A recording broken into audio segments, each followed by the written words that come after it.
In the morning when I'm driving, I really come alive when I listen to my Ronnie, I listen to my Ronnie Q. They are rare and they are few who can compare with Ronnie Q. So grab a chair, she's coming through. She's on the air, it's time for Ronnie Q.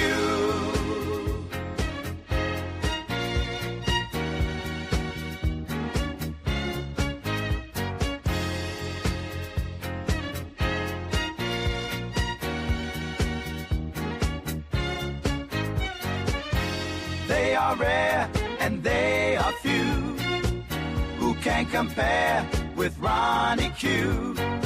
So grab a chair, she's coming through. She's on the air, it's time for Ronnie Q. Ronnie Q. It's time for Ronnie Q. Ronnie Q. It's time for Ronnie in the morning while I'm driving. Ronnie, I really come alive when it's time for Ronnie. I listen to my Ronnie. Ronnie, I listen to my Ronnie. It's time for Ronnie Q.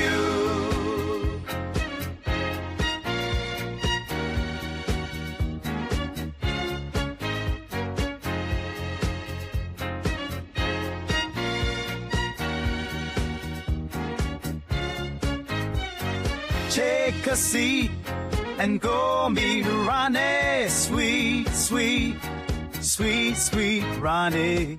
No day complete without my Ronnie. She can't be beat. Sweet, sweet Ronnie.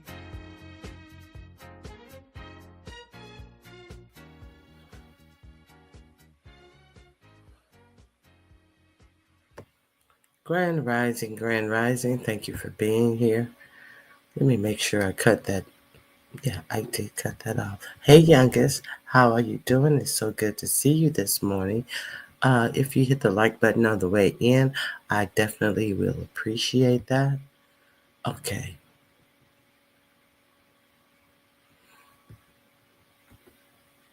So,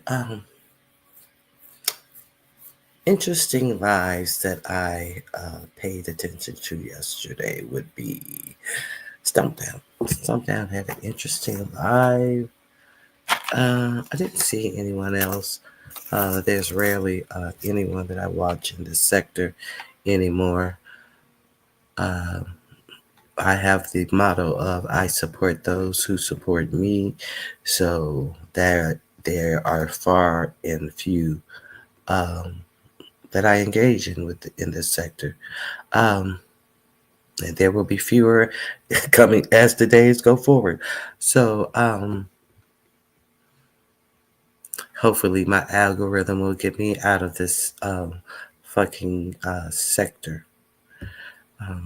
Okay, so there's that.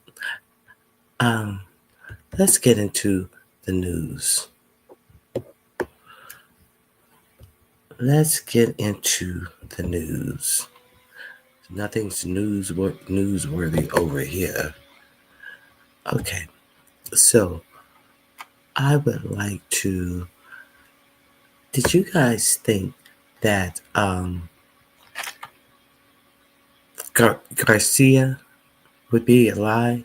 I did not think he was going to be alive. I'm glad that he is alive. I'm glad that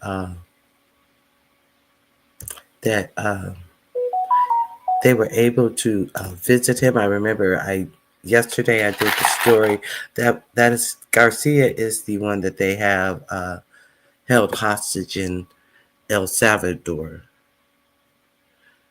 I'm going to say he is held hostage because he was kidnapped, plain and simple.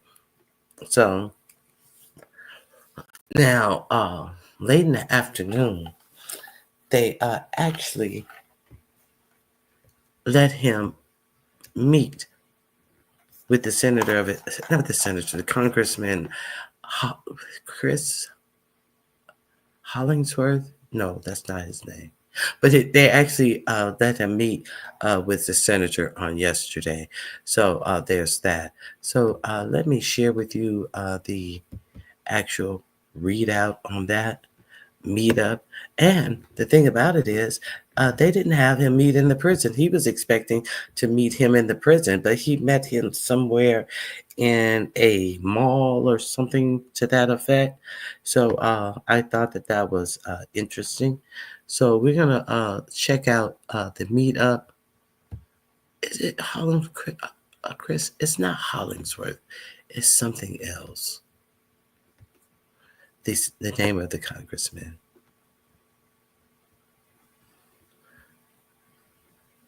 Okay, here we go. Let's get into it.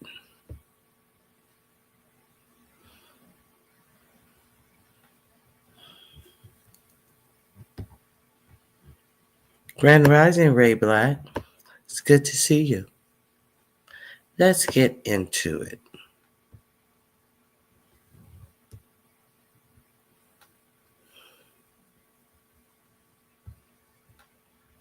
Is that the one? Maybe this is the one that I want to share. There's a particular one that I want to share. Yeah, maybe let's go with Lawrence. Okay.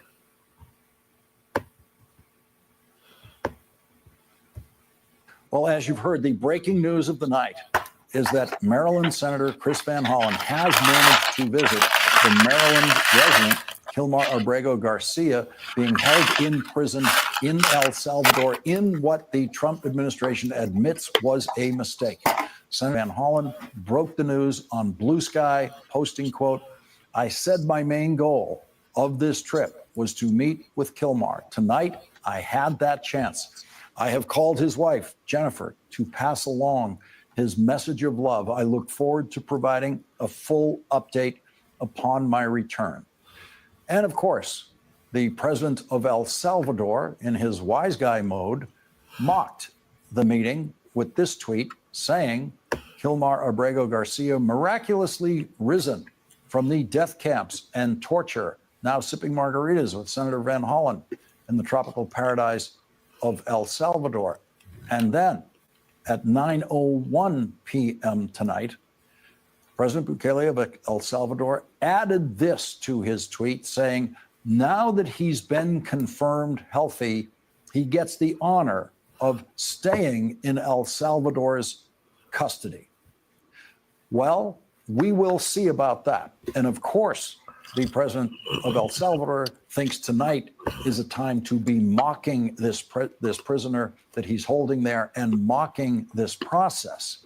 But his words are going to be used in court now in this case, as are Donald Trump's, and they are going to be helpful to Mr. Abrego Garcia, because what the president of El Salvador has demonstrated today is just how easy it is to get this person out of El Salvador, just how easy it is to control his movements in El Salvador and out of El Salvador. This will all be part of the case. J. Harvey Wilkinson III has 41 years of experience as a federal judge. He was appointed by Republican President Ronald Reagan in 1984. And in his 41 years of service, Judge Wilkinson maybe had a right to think he had seen it all. It must be difficult to shock the legal sensibilities of Judge Wilkinson at this point in his career, but he used the word shocking today, a word judges rarely use to describe what the Trump team has done to Kilmar Abrego Garcia after they snatched him out of his car with his autistic 5-year-old child watching from the back seat, and then sent him to a deliberately cruel and unusual prison in El Salvador, where he may remain tonight. A 3-judge federal appeals court panel unanimously ruled against the Trump administration in the case today. Judge Wilkinson, writing the opinion, said, while we fully respect the executive's robust assertion of its Article 2 powers, we shall not micromanage the efforts of a fine district judge attempting to implement the Supreme Court's recent decision. It is difficult in some cases to get to the very heart of the matter, but in this case, it is not hard at all. The government is asserting a right to stash away residents of this country in foreign prisons without the semblance of due process. That is the foundation of our constitutional order. Further, it claims in essence that because it has rid itself of custody, that there is nothing that can be done. This should be shocking, not only to judges, but to the intuitive sense of liberty that Americans far removed from courthouses still hold dear. The government asserts that Abrego Garcia is a terrorist and a member of MS-13. Perhaps, but perhaps not. Regardless, he is still entitled to due process. If the government is confident of its position, it should be assured that position will prevail in proceedings to terminate the withholding of removal order. Moreover, the government has conceded that Abrego Garcia was wrongly or mistakenly deported. Why then should it not make what was wrong right? Lawrence, Lawrence, tell that judge that they changed their story. He wasn't wrongly taken over there. He was just waiting on paperwork, one other piece of paperwork for the deportation. Tell the judge the new excuse that Pam Bimbo said. Isn't the judge paying attention to the ever-changing story of this administration? Making what was wrong right was the very purpose in the founders' creation of the American judicial system, which must always include due process of law. In today's unanimous ruling by the appeals court, Judge Wilkinson wrote, the executive possesses enormous powers to prosecute and to deport, but with powers come restraints. If today the executive claims the right to deport without due process and in disregard of court orders, what assurance will there be tomorrow that it will not deport American citizens and then disclaim responsibility to bring them home? And that is my point. That is why I'm bringing you, and that is why I am pressing this story. That is exactly why I'm pressing this story. Because if it happens to him today, what is to prevent him from carrying through with his desires that he has stated several times that he wants to put Americans there? Hey, who did Tebe Forever, Bernice, and Foot Soldier? How are you guys doing? So we started off with the news. So now he actually surprised me when I was looking at the camera, and then of course CNN was on. And I see them looking somewhere like they were at a mall or something, like the food court in a mall or something, sitting at a table. And is that the Garcia guy? Yes, he was meeting with Chris Hall. I keep getting his name wrong. Chris Hollingsworth, I think his name is. I don't think that Hollingsworth is his name. Okay. He was sitting with the congressman, and he was in street clothes, and I was rather taken aback because I didn't think that he was alive, first of all, and then I didn't think that they would meet outside of the prison. So with all this, it would be hard and this, that. It wasn't hard, and there were no guards around him. They were just sitting I'm pretty sure, I don't know, they could have been close around them. But what was that meeting? And I cannot wait until he's able to be able to speak freely. Grand Rising, Kimberly Black.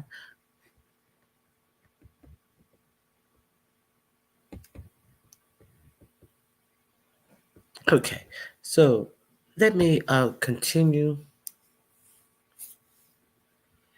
Very When are you going to start going live again?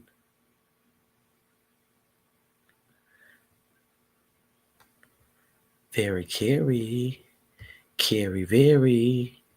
When are you going to start going live again?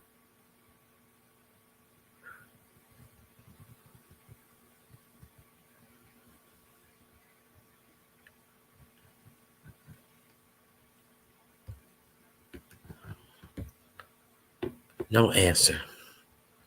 Well, fine then. Well, that's just fine. Oh, you did? Okay. I didn't know. Very Carrie, I should have asked you day before yesterday, when were you going live again? Did you play the brain teaser? I'll try to be consistent. Well, I hope you are, because everyone loves Very Carrie's brain teasers. I'm going to drop her link in the chat.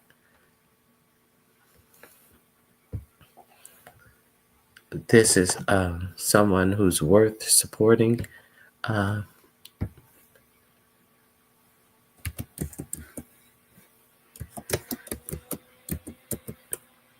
Okay. So I'm going to drop Very Carrie's link in the chat. Oh, God. Wait a minute. Let me see something here. What's going on here?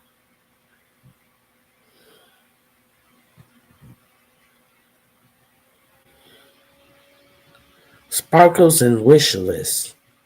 That don't seem like that's a brain teaser. I don't know. But let's go. Oh, this is Very Carrie's link to her page. Go over there, and I'm going to have to go over there and watch the review. I should have never looked. Sparkles and wish list. Okay, here's the link to Very Carrie's channel. Go over there and check her out. Grand Rising, Madison. Grant, good to see you as well.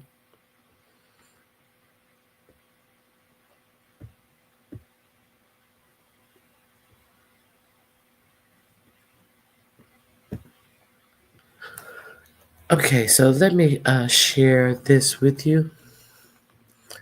We're going to get a look at him and see how it went.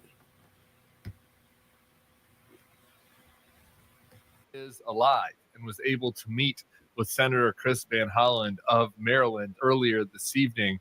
We have now heard both from Senator Van Hollen and from El Salvador President Bukele separately on social media with very different tones. So I want to give you a run through of what happened. There's obviously some modest good news. There's also a lot to be concerned about yet still.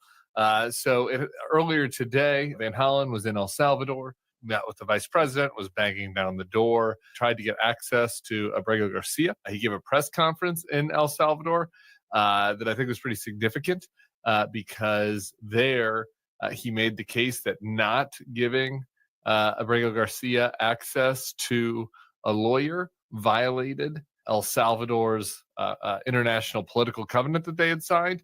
And this is going to be important. So I want to watch a little bit of Senator Van Hollen talking about that earlier.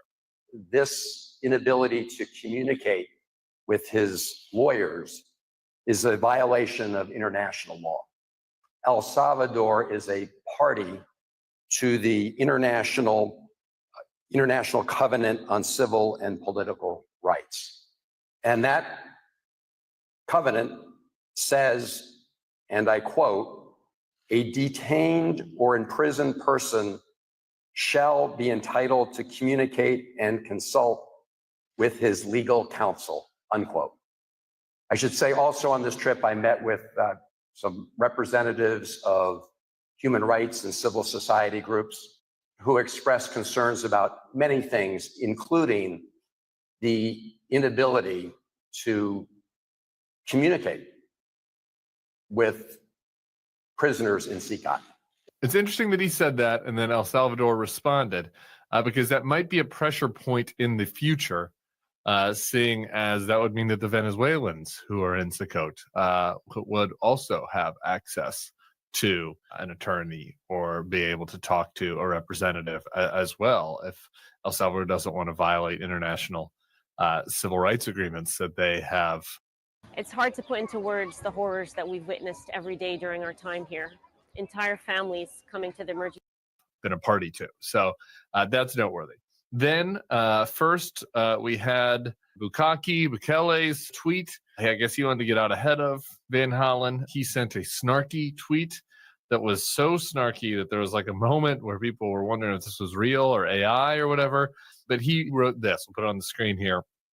Kilmar Abrego Garcia, miraculously risen from the death camps and torture, now sipping margaritas with Senator Van Hollen in the tropical paradise of El Salvador. So a couple of observations there. If you just look at the picture, those don't look like margaritas to me. Obviously, we have some more important items here, but it's pretty clear they're trying to kind of act like, you know, everything's okay, and he's just kind of hanging out at the White Lotus or whatever. And so they put these little cherries on top of what appears to be, who knows, white rum, margarita water, dirty water. I don't know, but that's not a fucking margarita, I'll tell you that. Bukele then continues his trolling of all of us by retweeting a lot of conservative influencers who are replying to him, including one significant one that I want to get to in a second. But first, I want to show you Chris Van Hollen's tweet, more sincere tweet about this meeting.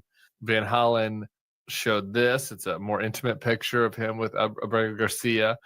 He said that was his main goal of the trip, was to meet with Kilmar. He had the chance to call his wife to pass along his message of love. It's very sweet. That's nice. And he looks forward to providing a full update upon his return. So hopefully we'll have more on that for you tomorrow. So that's good that Van Hollen's tone was not dire, you know, there.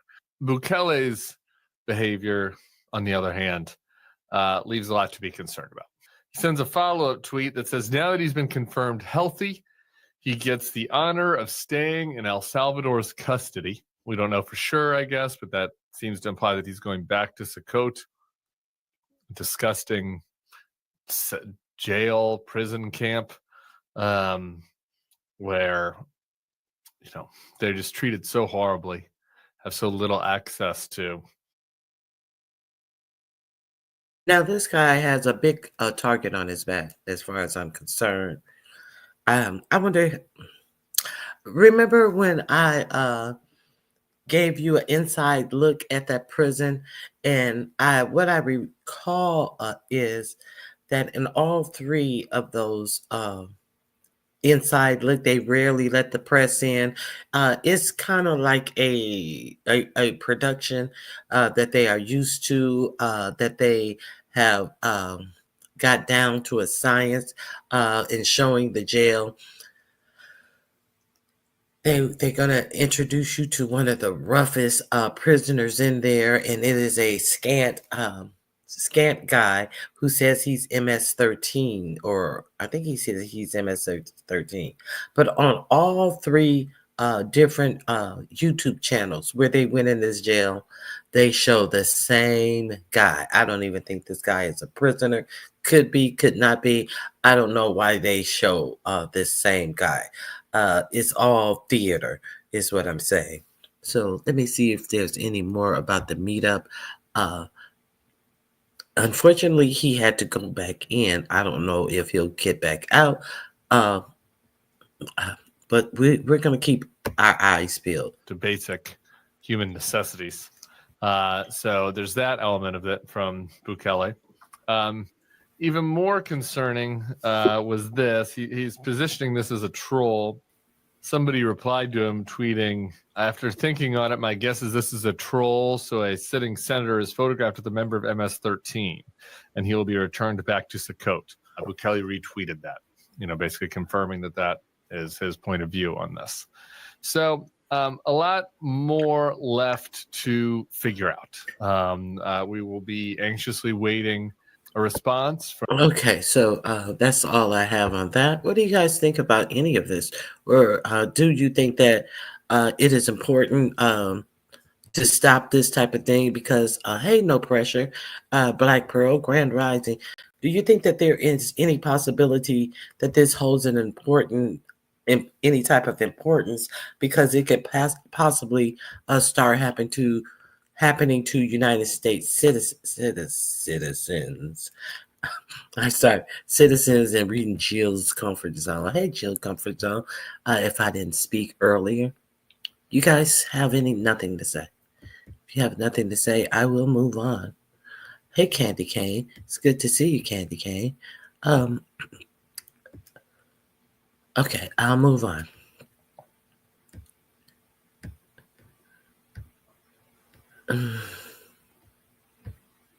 Let me see.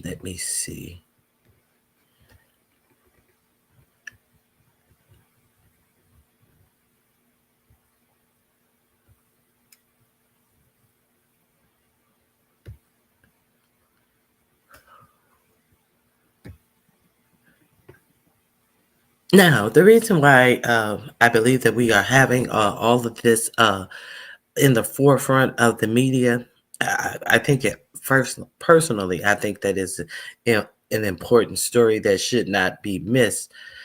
But all of this and the president of El Salvador coming to visit and all of these lies, and I think it's to divert your attention away from how 4547 has totally blown this economy to shivers, to smithereens. Now, one thing that he's trying to do now is he's demanding that the Fed chair decrease interest rates. And he's putting it out there as if the Fed chair should be fired. He should get rid of him. But the only problem is that the Fed chair is an independent entity that the Fed president has no authority to fire. So the Fed chair, Jerome Powell, came out and said, no, I showed you him once before.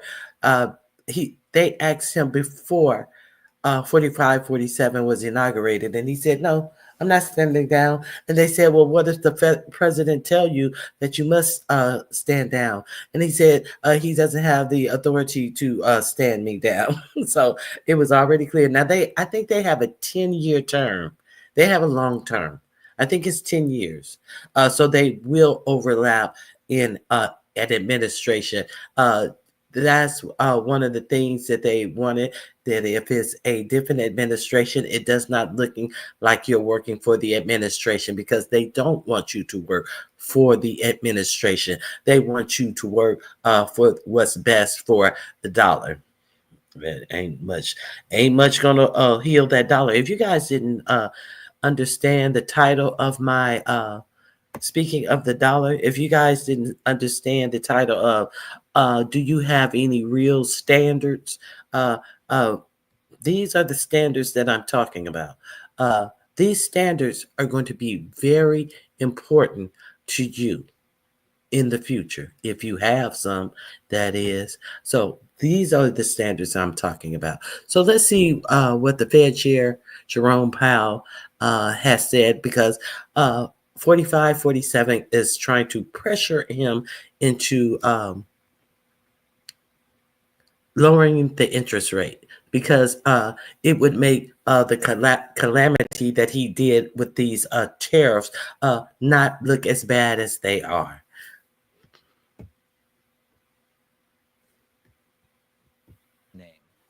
You've got to Jay Powell, the Federal Reserve Chairman, just told Trump, without saying his name, you've got to back the F off. And the message really couldn't be clearer. There was an event at the Economic Club of Chicago yesterday. Federal Reserve Chairman Jerome Powell did what very few public officials have had the testicular or ovarian fortitude to do lately. He stood up to Trump and he said, I don't care what Trump wants me to do with the federal funds interest rate to juice the stock market. We are independent. We will not consider politics. Trump saw this and he lost his mind. Let's first hear what the Fed chairman had to say. Situation that we're monitoring carefully. Generally speaking, Fed independence is very widely understood and supported in Washington, in Congress, where it really matters. And, the point is we can make our decisions, and we will only make our decisions based on our best thinking, based on our best analysis of the data about what is the way to achieve our dual mandate goals as we can to best serve the American people. That's the only thing we're ever going to do. We're never going to be influenced by any political pressure. People can say whatever they want. That's fine. That's not a problem. But we will do what we do strictly without consideration of political or any other extraneous factors. This is not subtle. He is looking directly at Donald Trump's economic sabotage plan. And he's saying, as disastrous as what you're doing may be, and he gets to that, we're not in this with Told us about speaking with business people last night and getting a sense of what was going on in the Midwest. Let me turn to Fed independence. You've reiterated that you intend to stay in office until the end of your term, and that certainly reassured many in financial markets. What are the levers the government or the legislature have to pressure the Fed? And should one worry about threats to the Fed's independence once you're gone? So our independence is a matter of law. Congress has, in our statute, we're not removable except for cause. We serve very long terms, seemingly endless terms. So we're protected in the law. So, Congress could change that law, but I don't think there's any danger of that. Fed independence has pretty broad support across both political parties and in both sides of the Hill. So. Now, the explanation that you can only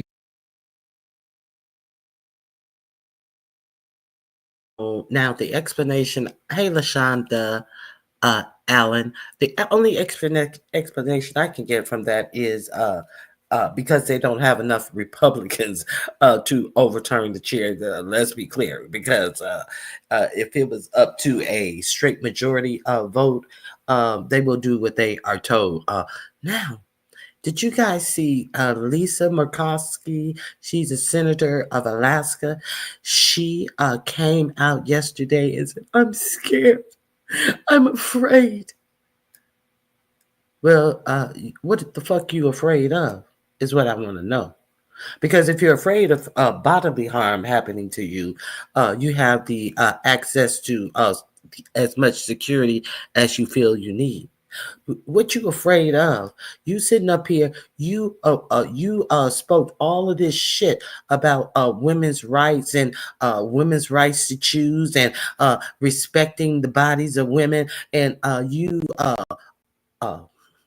she voted on every nominee. Even Linda Murkowski, she may be out on herself because of the things that he said. I'm going to be very tough because I have tough questions. You let a whole guy who paid off a woman so she wouldn't bring her SA story to the surface. That's what you did, Lisa Murkowski. But now you are scared. You are scared about the administration that you just helped fluff up under 15, 45, 47. Now you're scared. So we're going to talk about that too. So thank God that it's not a simple majority that they need to change out the chair or anything. And this man is standing his ground on these facts. Let me see what else he has to say. Only be fired for cause, that's the only exemption or exception to the Fed's independence. Of course, if you went to Trump would go, I do want to fire him for cause. He's not doing what I want him to do with interest rates to make my economy look better than it actually is. Now, the translation here from Powell is, hey, Donnie boy, you can't fire me. Now, it is what a functioning democracy looks like. Institutions telling power-hungry lunatics that they don't get to rig the economy because it's politically convenient. The Fed will maintain its independence. Powell also, during his prepared remarks, sent a direct shot across the bow at the Mango Menace, saying that these tariffs are a bomb that's about to go off. It's not going to be good. The level of tariff increases announced so far is significantly larger than anticipated, and the same is likely to be true of the economic effects, which will include higher inflation and slower growth. And Powell also delved further into this by saying inflation will go up, and these could be persistent inflationary effects. Tariffs are highly likely to generate at least a temporary rise in inflation. The inflationary effects could also be more persistent. Avoiding that outcome will depend on the size of the effects, on how long it takes for them to pass through fully to prices, and ultimately on keeping longer-term inflation expectations well anchored. This is very, very much crystal clear. He's going to do what he believes makes sense. He's going to serve out his full term. He's not going to jeopardize or compromise on the Fed's independence, no matter what Trump wants, says, or does. Donald Trump reacting to this exactly as you would expect. After researching, writing, refining, Hold on. The Echo Machine, Hold my on book, 1 is second. finally out. This is a not commercial. just a book about how American How did politics, what we can still do to 45-47? stop things from getting worse. Trump's been back in Let power. me see. The Let me results see. have been even more and further consolidate power. Where But is? Oh, here we go. if we understand how they work and what to do about them, and that's what the Echo Machine is all about. Some say that without corporate media backing, books like this can't He succeed. ends on the I commercial. think we He didn't tell us how Trump responded. I was thinking he told us. I'm pretty sure he shot off a mean Truth Social post. Hey Linda G. Hey Serum of Truth. Thank you for being here. So that is what I wanted to let you guys know. One can hope. Trump is such a weak cry ass baby. I wish his mama had. Okay. Karma is working overtime. Yeah, he's he's crying, bemoaning the Fed chair as if the the Fed chair the little that he could do would make a difference. It's the Fed chair's fault now. So all of this calamity that he has started all over the world is the Fed chair's problem. I forgot to play. There was a court ruling yesterday that they say that the judge really thrashed 4547's Department of Justice, saying, I don't know why you guys can't simply understand that you have to follow the rulings of the lower courts. And surely I don't understand why you acting like you don't understand that you must follow the Supreme Court rulings, which says that you have to bring this man back. You remember I showed you Stephen Miller, who gave a whole big angry word salad of lies that the Supreme Court 9-0 ruling was a win for them. But it definitely was not. And they found out you are not going to throw any word salads. He spoke what Harris Faulkner said. When you're talking to the American people, you just had to plain talk to them. You know, remember in the war, people were willing to give things and make things. Bitch, nobody's giving things and making things for somebody who tore up the economy. The judge had to plain talk to him. You know, it's so anyway. Let's hear. Having due process in this country, and really, the whole point of having due process in this country, and really any country, is so that you can find out what the truth is. Right? There's lots of allegations against Kilmar Abrego Garcia. The Trump administration has called him a gang member, a terrorist, and a human trafficker. Those are serious things to say about someone. Yesterday, the DOJ released this trove of documents intending to show that the man is an MS-13 gang member, including something called a gang field interview sheet that was put together in 2019 from the Prince George's County Police Department of Maryland. The report alleges that during a 2019 interview with police, Abrego Garcia was wearing a Chicago Bulls hat and a hoodie with rolls of money covering the eyes, ears, and mouth of the presidents on the separate denominations. Officers know such clothing to be indicative of Hispanic gang culture. The report also says officers spoke to a, quote, reliable source of information who would.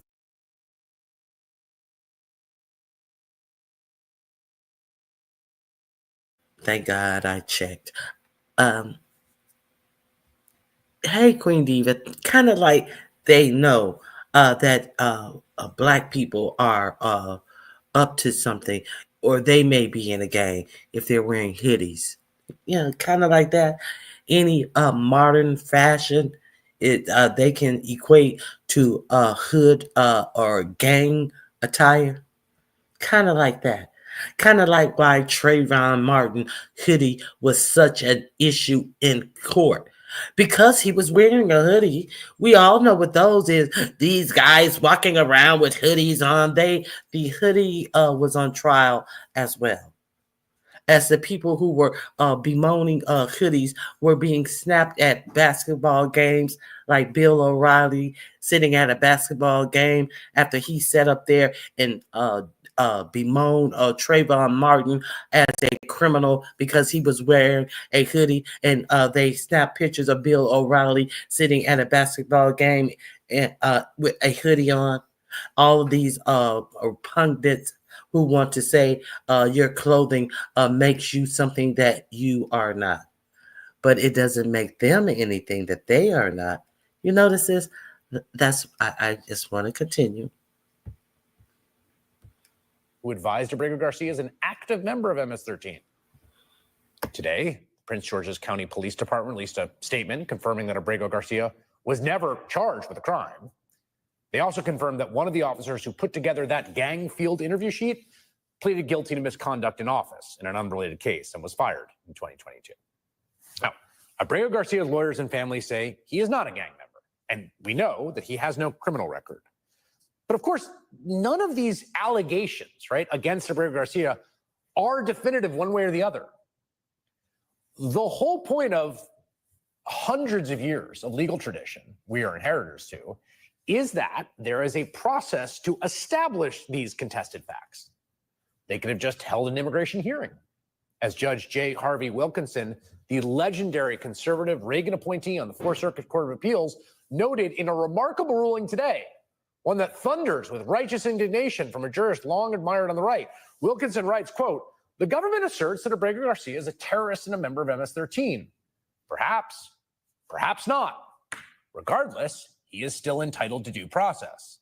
If the government is confident of its position, it should be assured that position will prevail in proceedings to terminate the withholding of removal order," right? That was the order that was in place to stop him from being deported to El Salvador. So, in other words, if you guys are so certain he's guilty, it should be easy to prove. In fact, the standard that would pertain here would be a preponderance of the evidence, not even beyond a reasonable doubt, right?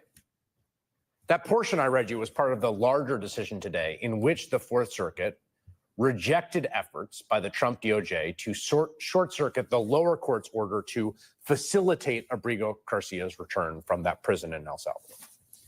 Judge Wilkinson also included a stark warning, quote, "It is difficult in some cases to get to the very heart of the matter, but in this case, it is not hard at all.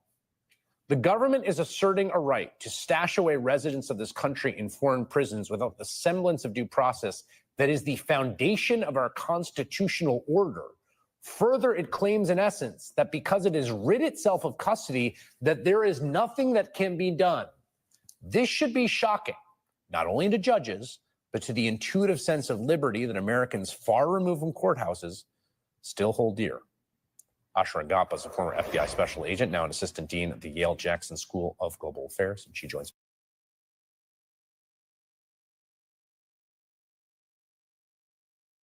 Okay, this link is in my description box.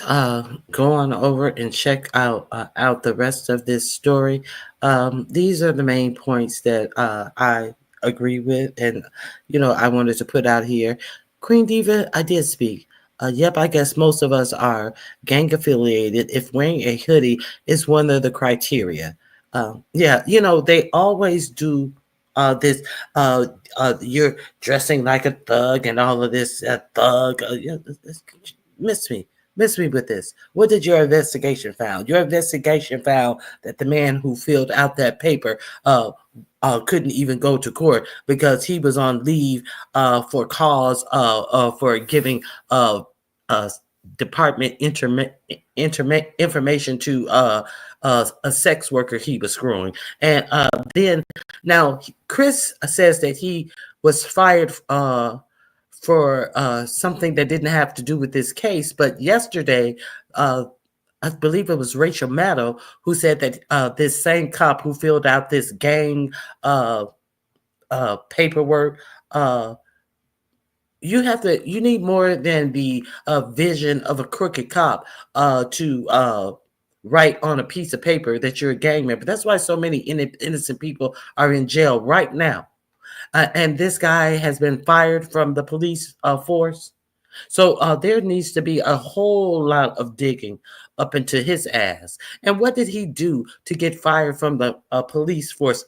I'm pretty sure it's something that they could have but refused to charge him for so he can sit his ass up in the jail. But no, they are so lackadaisical when it comes to people who are not like them, to put them in trick bags. Let me see. Putting phone down, but listening. It's ridiculous. Hey, Francis Thibodeau, grand rising to you. Okay, so I'm going to stop sharing, and I'm going to go to this. Oh, hold on. Let me. If anybody has any comments that they would like to add to any of these stories, I will pin the link to the chat. So if you want to converse on any of these stories, feel more than welcome to do so.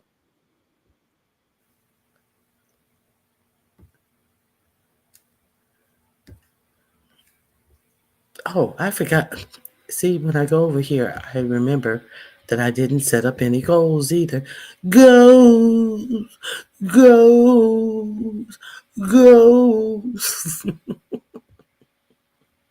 Sing with me, Jill.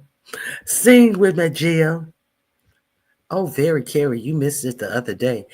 Me and Jill was up here singing, and it was something to behold.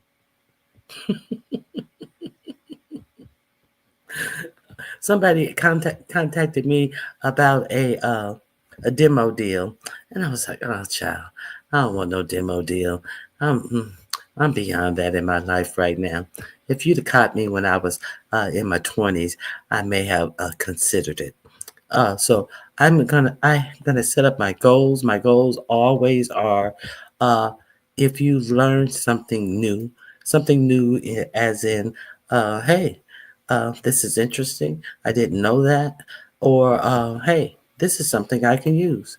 Something new. If you learn something new, you can hit me up in my goals department.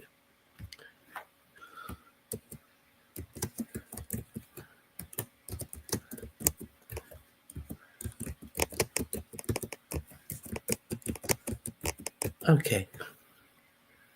So let's continue.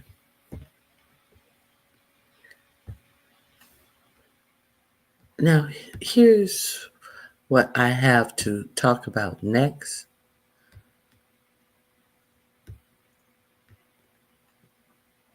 Share screen. I want to talk about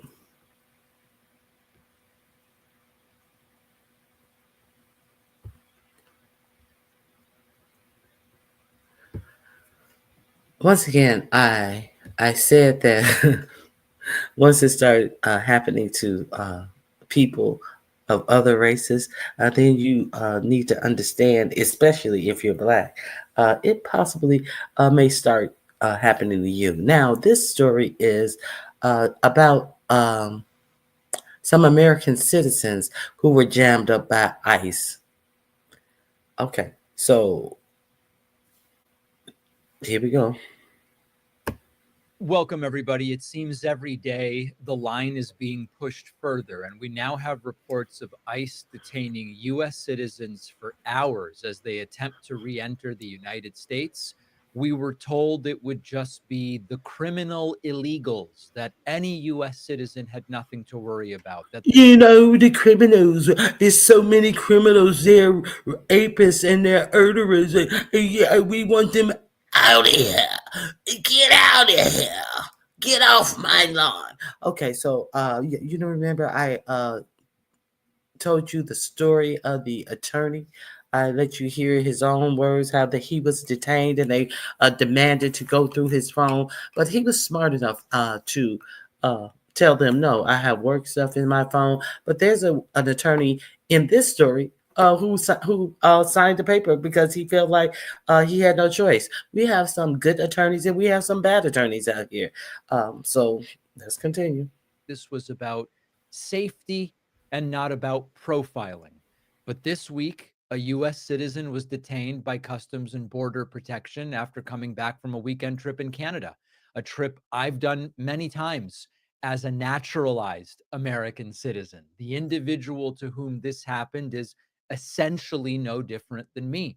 This is Bakir Attallah, real estate attorney from New Hampshire, has lived in the United States for nearly 4 decades, has been a naturalized American citizen for over 10 years.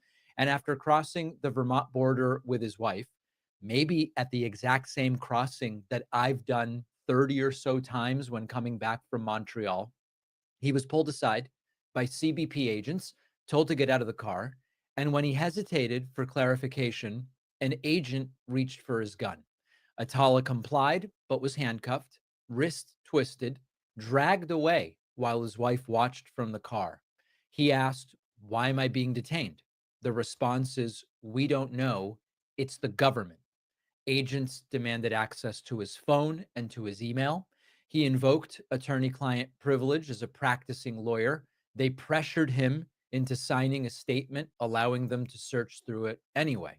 Under duress, he gave in. And 5 hours later, he and his wife were released. No charges were filed. No explanation was given, just disbelief and the trauma of such an event. Now, this is not an isolated incident. Last month, we learned about ICE detaining Genzi Machado, another naturalized U.S. citizen. And by the way, one that actually supports, or at least did support, Donald Trump. We learned of a student with a green card tackled in front of his pregnant wife. And now, a decade-long citizen coming back from Canada, detained and interrogated for hours. So we're in a new phase. The line keeps pushing forward. Only criminal illegals. Well, maybe it's anybody who's undocumented. Well, maybe it's people here with visas. Maybe it's permanent residents. Maybe it's maybe this right here to the right of him is the actual gang. Maybe these are the actually deadly gang members. That's why I had them on my thumbnail on yesterday. These are the deadly gang members right here. 45, 47, and his administration, including that old bitch in the pink, Susie Walls, who is a nosy ass old bitch. She like Rhonda sitting on the stoop. Wanda sitting on the stoop, looking at seeing what's going on with everybody in the neighborhood. She knows all about everything for no good reason. Bitch, what's the use of knowing everything if you ain't giving no good counsel? You silly bitch, silly old bitch. She was even on the signal call where they were doing war plans over a unsecure app. She's like dog shit in a hood park. She's everywhere, but does absolutely nothing. So I want to say that about that old bitch. Okay, so excuse me. I apologize. Okay, so this link is in my description box as well. Please avail yourself to some of these. Right, a bunch of thugs. Oh my, I snapped. I apologize. I apologize. No harm, no foul. Let's move on. This old grandma looking bitch up there with the bullshit. Now let's talk about Lisa Murkowski. She's afraid. Okay, I told you about this. Lisa is afraid, guys. Let me make sure it is. I'm sharing this. Okay, let me share Lisa Murkowski. She could barely talk. It looked like she was at a town hall. Yeah, she was getting questioned, and it appeared that she was at a town hall. And it appeared that somebody needed to go up and hold her hand. She has ceded all her power to 45-47. And then she said, well, I'm gonna try, and sometimes, I'm gonna do it forcefully, but then other times I may do it, with that motherly love and understanding, like I'm gonna put my womanly wiles on it to make it seem like I'm going for it while I resist softly. Bitch, you resist with your vote, ho. There's only one way to resist, with that vote that you have. Period. So she's telling her constituents that sometimes it may not look like I'm resisting. When those times that I'm very worried, all in the hallways. Well, I'm very concerned about this bill. When they're asking you, are you going to sign the bill? And you act like, I need to hear more because I'm concerned about X, Y, and Z. And, it doesn't sound good. And then you go ahead and vote for every motherfucking thing. Is that the time you're going to softly resist, bitch? We see you softly resisting all the time, ho. But now she's scared. Excuse me. I apologize. She may not be a hoe, but she was the one who brought up her soft womanly ways or some bullshit. Let's go. Hey, everybody. It's Tim Miller from The Bulwark. Republican Alaska Senator Lisa Murkowski had some pretty astonishing remarks speaking to nonprofit leaders at a panel in Alaska. I want to play for you a long clip of the remarks because, I have a lot of thoughts about it. Some very positive, some negative towards Murkowski, some alarming. But I think it's important that everybody watch this clip from a United States Senator because it demonstrates just how insane of a time that we are in, that this could even be said. So let us watch. What are you going to have to say to people who are afraid or who represent people who are afraid? We are all afraid. Okay?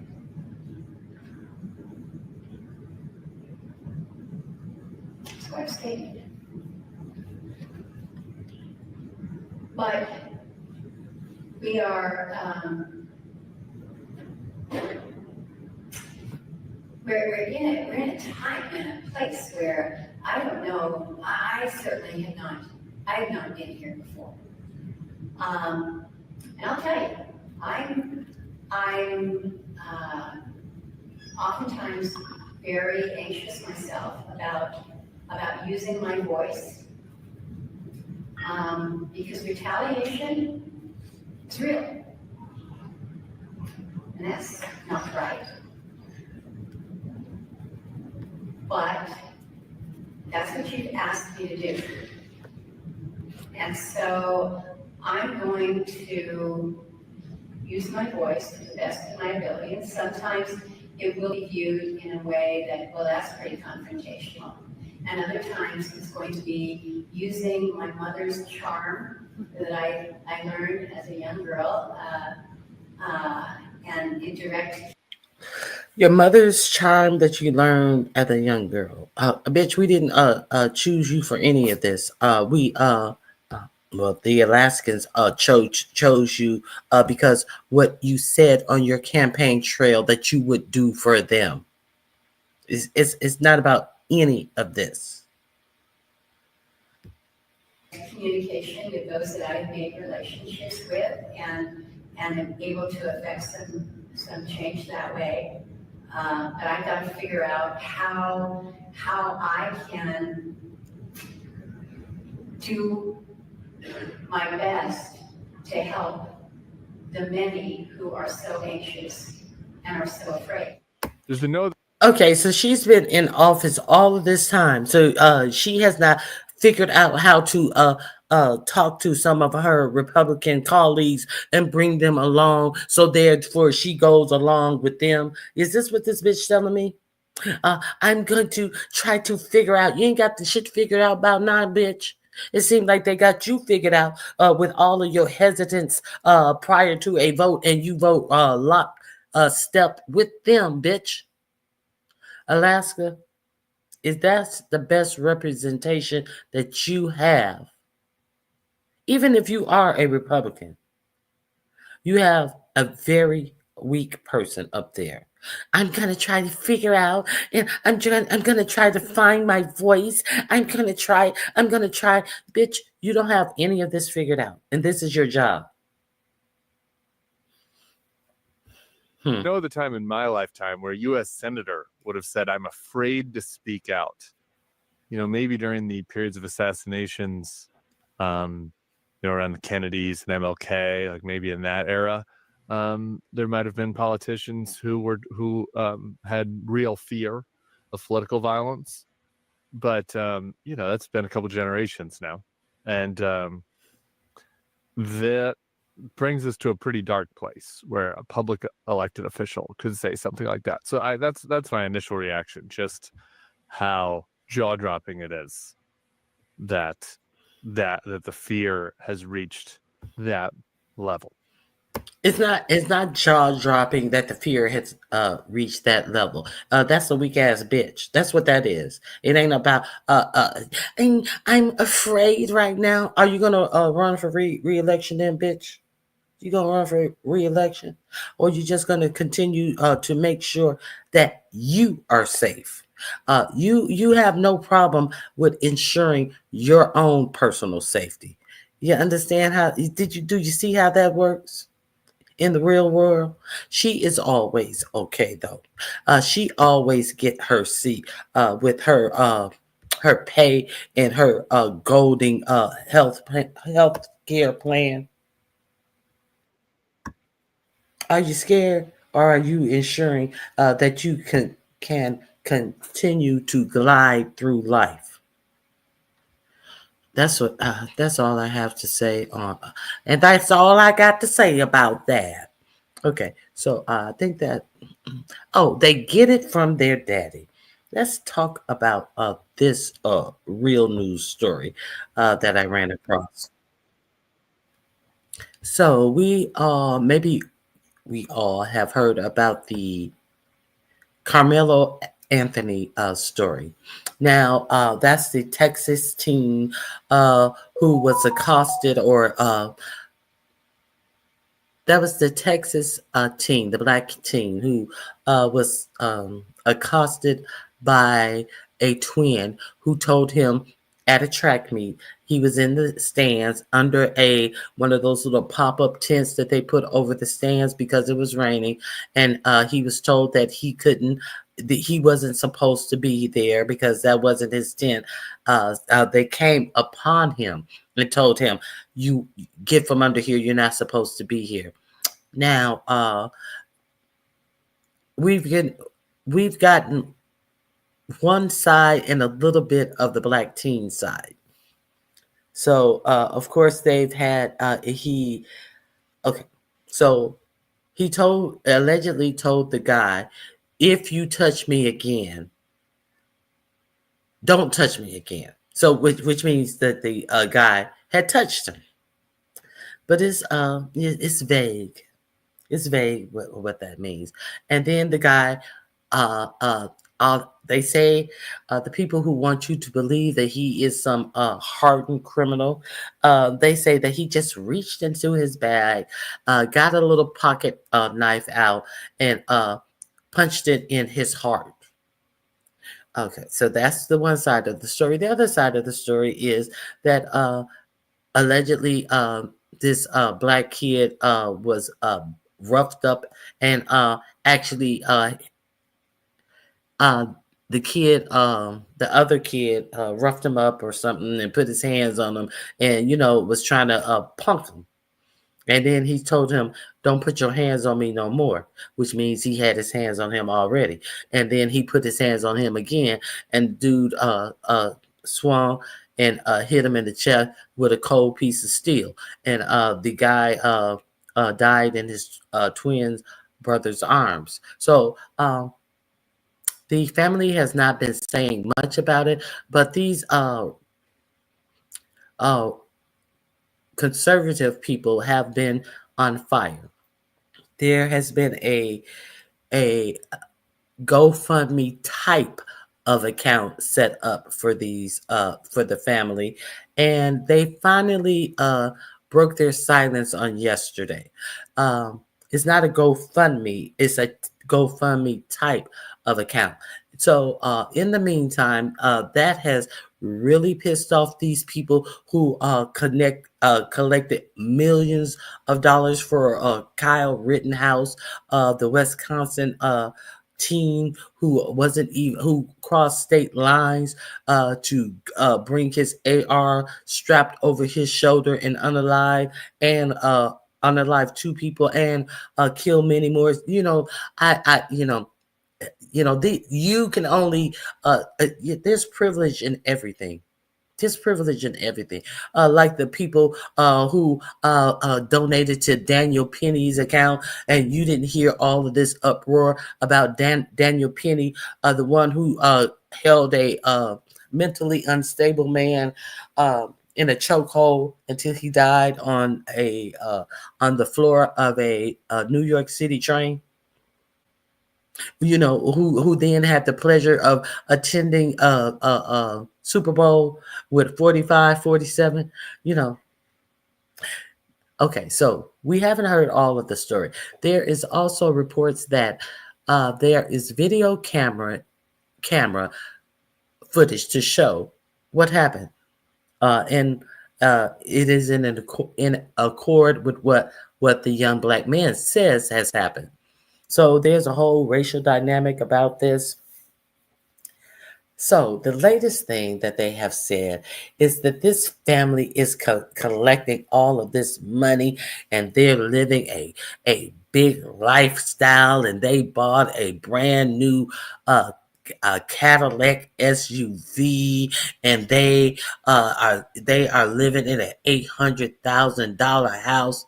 This is some of the things that they're saying about this.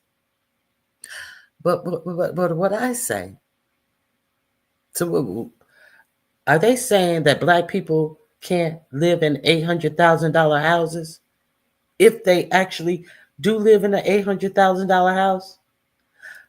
I don't know any of this. Okay, so I just got the background of this yesterday, as the family has did a press conference for the first time.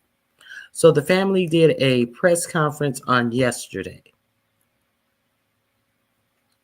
Let me find this.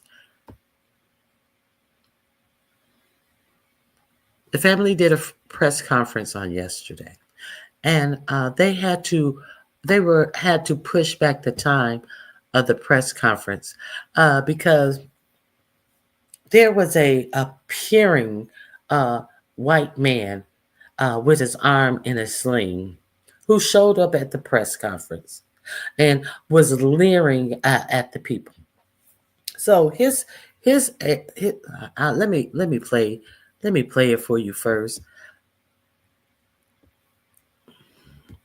Let me play it for you first.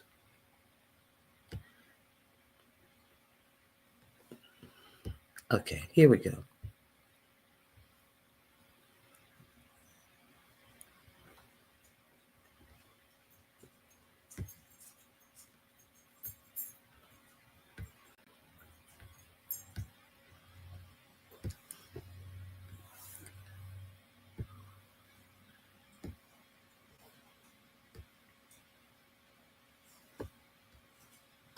Stabbing in Frisco. The suspect.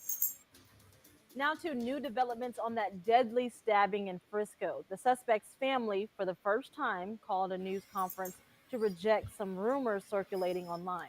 Reporter Jobin Paniker says it all changed when the victim's father walked in. So this is such a tragic case, and it is sad all around, but it's also had its share of surprises. And what happened this morning is no different. We were all waiting to hear the Anthony family talk for the first time on the record. It was supposed to start at 11. 10 minutes turned into 20, then 30. The reason? Austin Metcalf's father, Jeff Metcalf, had walked in. Who was not invited, he knows that it's inappropriate to be near this family. But he did it. Carmelo Anthony is charged with murder in his son's death at a track meet in Frisco on April 2nd. Jeff Metcalf said nothing. He just stood and waited. The group hosting this told him to leave, or they'd call Dallas police. The group's founder, Dominique Alexander, made this statement. Is a disrespect to the dignity of his son. Jeff Metcalf was escorted out by DPD before the family arrived to speak. Ultimately, it was not a court order that made him leave, but because the owner of the building said he was trespassing. Metcalf shook hands with officers and then left. This press conference was about hearing from Carmelo's mom, Kayla Hayes, and we finally did. We believe in legal process, and that is where the truth will come out.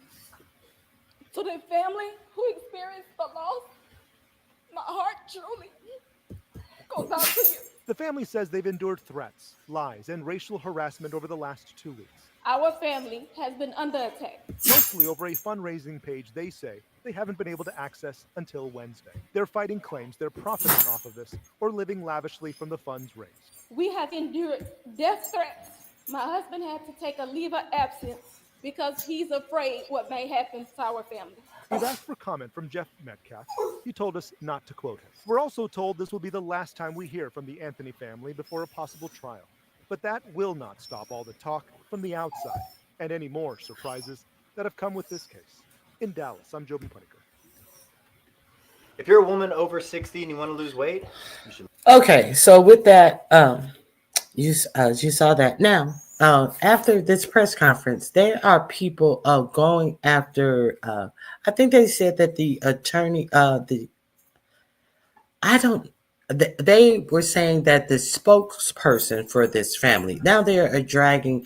I don't know if this is the attorney who's speaking or if this is just. He said he's from the New Action Network or something like this. This guy who spoke, he wasn't disrespectful, but he is exactly right.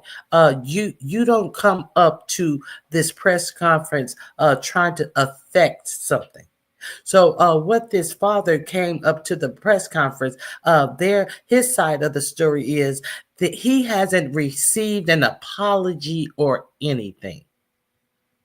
So if they had tried to contact him, would they been right or wrong or whatever? But you kind of sound like 45 and 47 and JD Vance's stupid ass up there saying that you didn't apologize. Did you even thank us? Did you even thank us? You know, it must that privilege that some people have must be astonishing.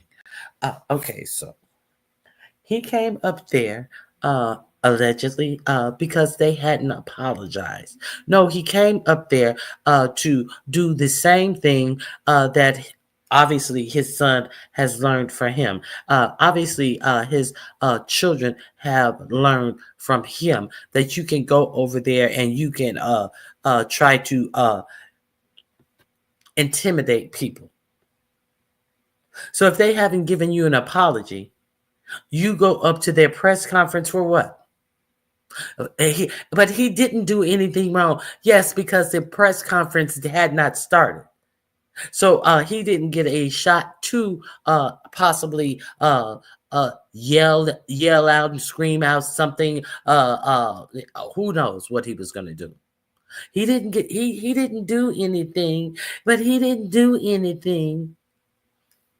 I wonder, did you guys hear about that? Hey, Red Wing Hockeys. They stay using this type of propaganda, and it works every time. The coach said the Twins beat him up before. I didn't know that.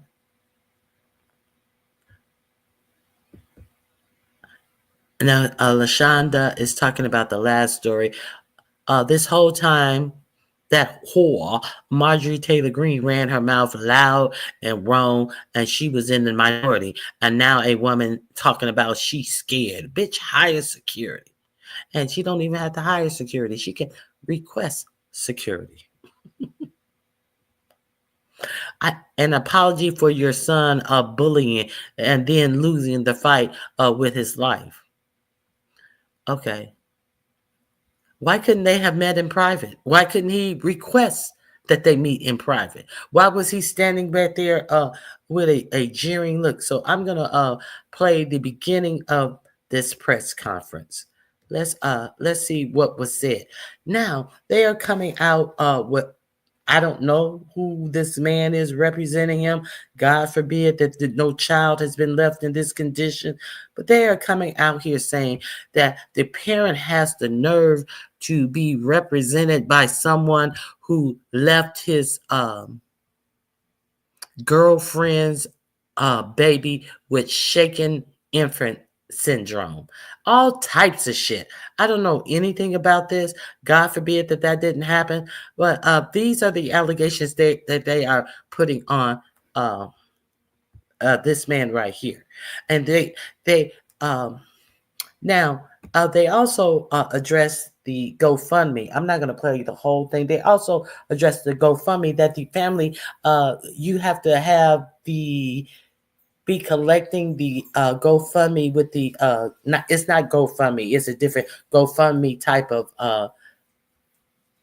organization. You have to collect the money for X amount of weeks before you can even request money off. And yesterday was Thursday. The first time that they were able to request the money off was on Wednesday, the day before. But meanwhile, they are being accused of doing all of this stuff with money. God forbid you live a lifestyle that your life affords you to live. And I'm going to say that you are shamming the people, and you are, but I'm not going to say anything about the millions of the Kyle Rittenhouse has collected via GoFundMe. So let's go into this a little bit.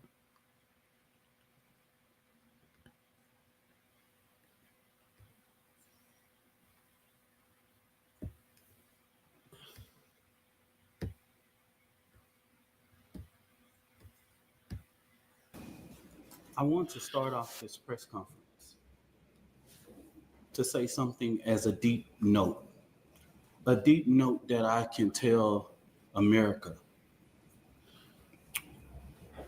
What we've seen at the beginning of this press conference,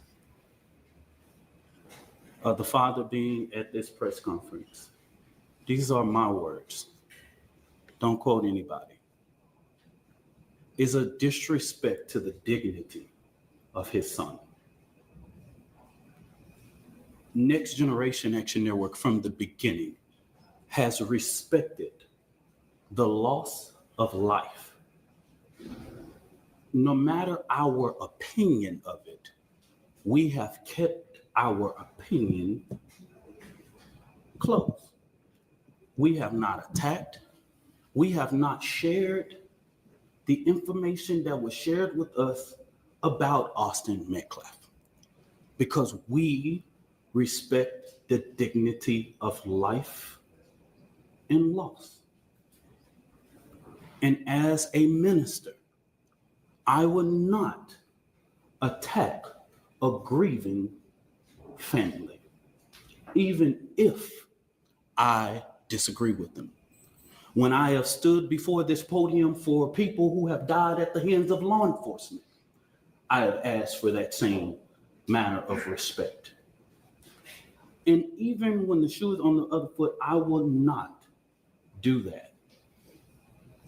And all I'm going to say, so it don't be asked later, is that was disrespectful and just shows you all the character who is not invited. He knows that it's inappropriate to be near this family, but he did it. And so I say to people, actions speak louder than words. Okay? What he has failed into is the political operatives that want to make this thing a political thing of hate, yet bigotry, and yet racism. We have conservative operatives that have been posting nonstop about this case. It is outright disrespectful. We haven't been doing it. The Next Generation Action Network has been here, popular and unpopular.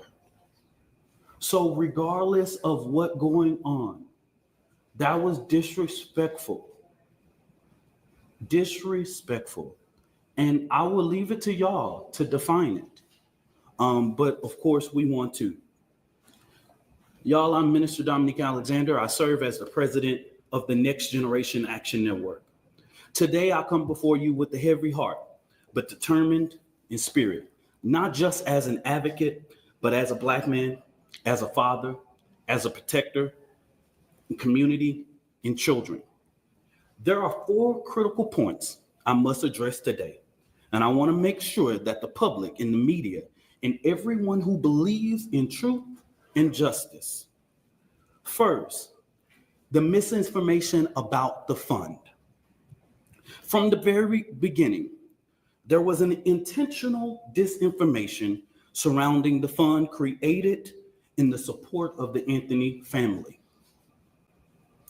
The Carmelo Anthony Fund, hosted by Give, Send, Go. Let's be clear. The family has not received one dime. Any of the media could have verified this, but we saw on Twitter, we saw on Facebook, and so many different things of the false, lavish life of this family. $800,000 home, purchase Escalade, in private security. Let me make this very clear. The Next Generation Action Network has always had its security detail. Many of you that know us in the Dallas and Fort Worth media know that we have our own security detail. One of the individuals that escorted Carmelo Anthony out of jail is here present with us now. They are a part of the Next Generation Action Network security team. The family hasn't hired any private contractors or whatever, or splurged or whatever. But if they have the audacity to spend money for their safety and security, that's their prerogative. The family has not withdrawn, and just until recently, just yesterday, they were officially notified by Give, Send, Go that they could start the withdrawal process. But if anybody know about this process, they know that that takes about 2 to 3 days to withdraw from that and actually hit any account. But this blatant propaganda wasn't just about the fund. It was to discourage the public from giving to the fund. That's what this was about. Because just like TMZ was able to call, Give, Send, Go, everybody in the media, in these news outlets that I've never heard before, could have did the same thing. When I first called Give, Send, Go, they gave me every information that I needed. Okay? So that's what I'm going to say on regards to that. Let me make this very clear. This family never authorized a single fund on the GoFundMe platform. All of the funds that were raised on the GoFundMe were all fraud.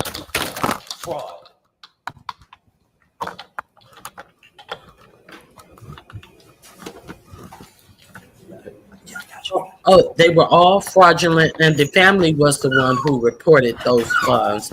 Hey, stop. The family was the one who reported those funds. so those funds could All of GoFundMe the could shut funds those that was funds raised on down. that platform were fraud. Okay? The family was the first to report these funds. One of the funds we identified raised up to 11,000. So a post about anything that stated that GoFundMe took everything down regarding Carmelo Anthony, that was at the request of the families and their supporters. This family. Now, LaShonda, I am definitely with you. Where is their attorney? LaShonda, where is their attorney? I understand that this guy means well, but he has gone on, he's explained everything, but where's the attorney? I don't know. I just have come upon this. The story had been breaking for days, so I just wanted to give you guys the latest update. The link is in the link is in my description box, and it's under the title, He Get It From His Daddy. And that's just my opinion. Okay, so if you guys want to watch the entire press conference, it is there for you to check out. Now, I have something else that I wanted to discuss as well.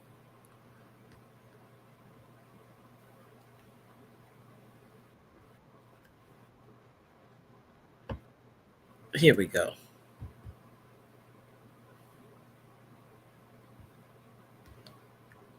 One second. Oh.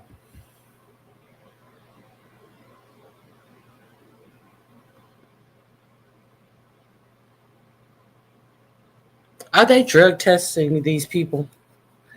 I talked a lot yesterday how it just seems like we got people walking around taking all contracts and money and destroying social networks that have been in place in our country for hundreds or close to hundreds of years, and just doing what they want and saying what is unneeded in our government systems, the lying and all of this type of stuff. Let's go back. Remember, the Muskrat said that he would save the government at least $1 trillion, maybe two. And then he starts saying $2 trillion. And then after the inauguration, he put it back down to $1 trillion. And then in his final reports, the cabinet meeting that they had, and, he can only work there 190 days under the guise of what his job position is. I think he can only work 190 days, and that his 190 days will be up sometime in May, I believe. Okay, so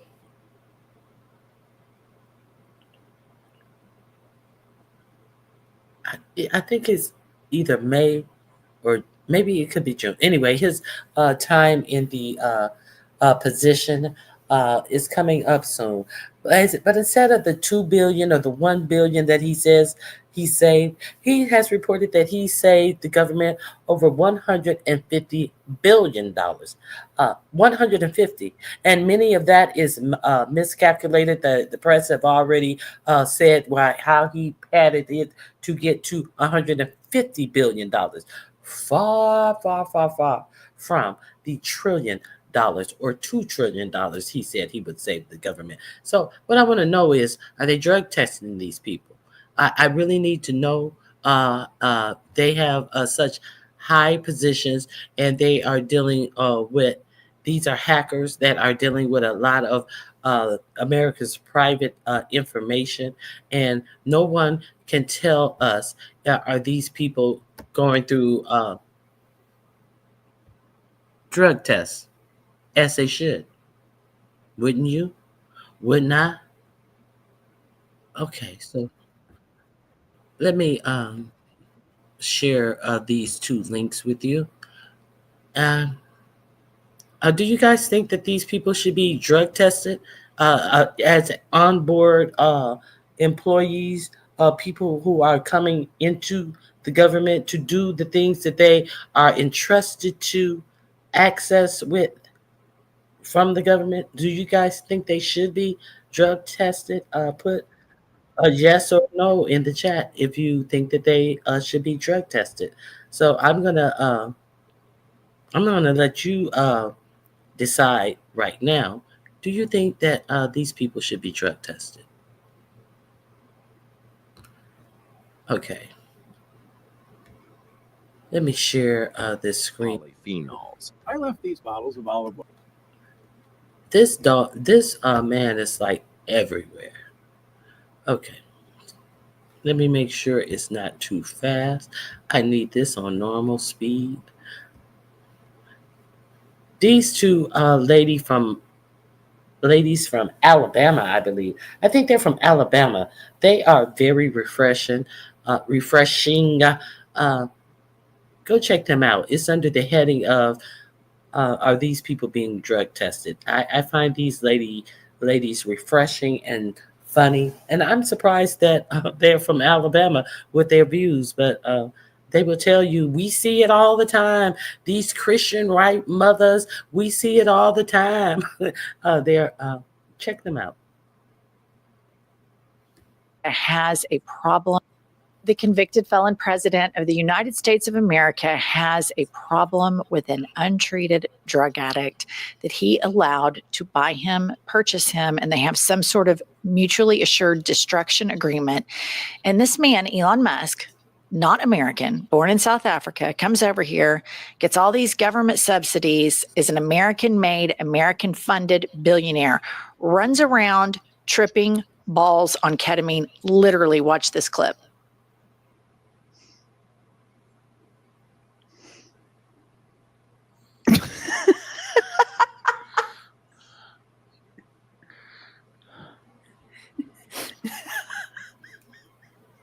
What are we doing? What are we doing here? Literally. This is the man who has access to all of your personal data and information, up into your bank accounts, your current employer, your previous employer, your tax returns, even in some instances, your medical information. This is who's making decisions about you based upon the information that he has been able to access about you. Let's continue. 4 months ago, I felt safe as an American. I felt like I could walk on an airplane and that Pete Buttigieg made sure that that shit was in check. I knew that the federal government were testing things that needed to be tested for my safety.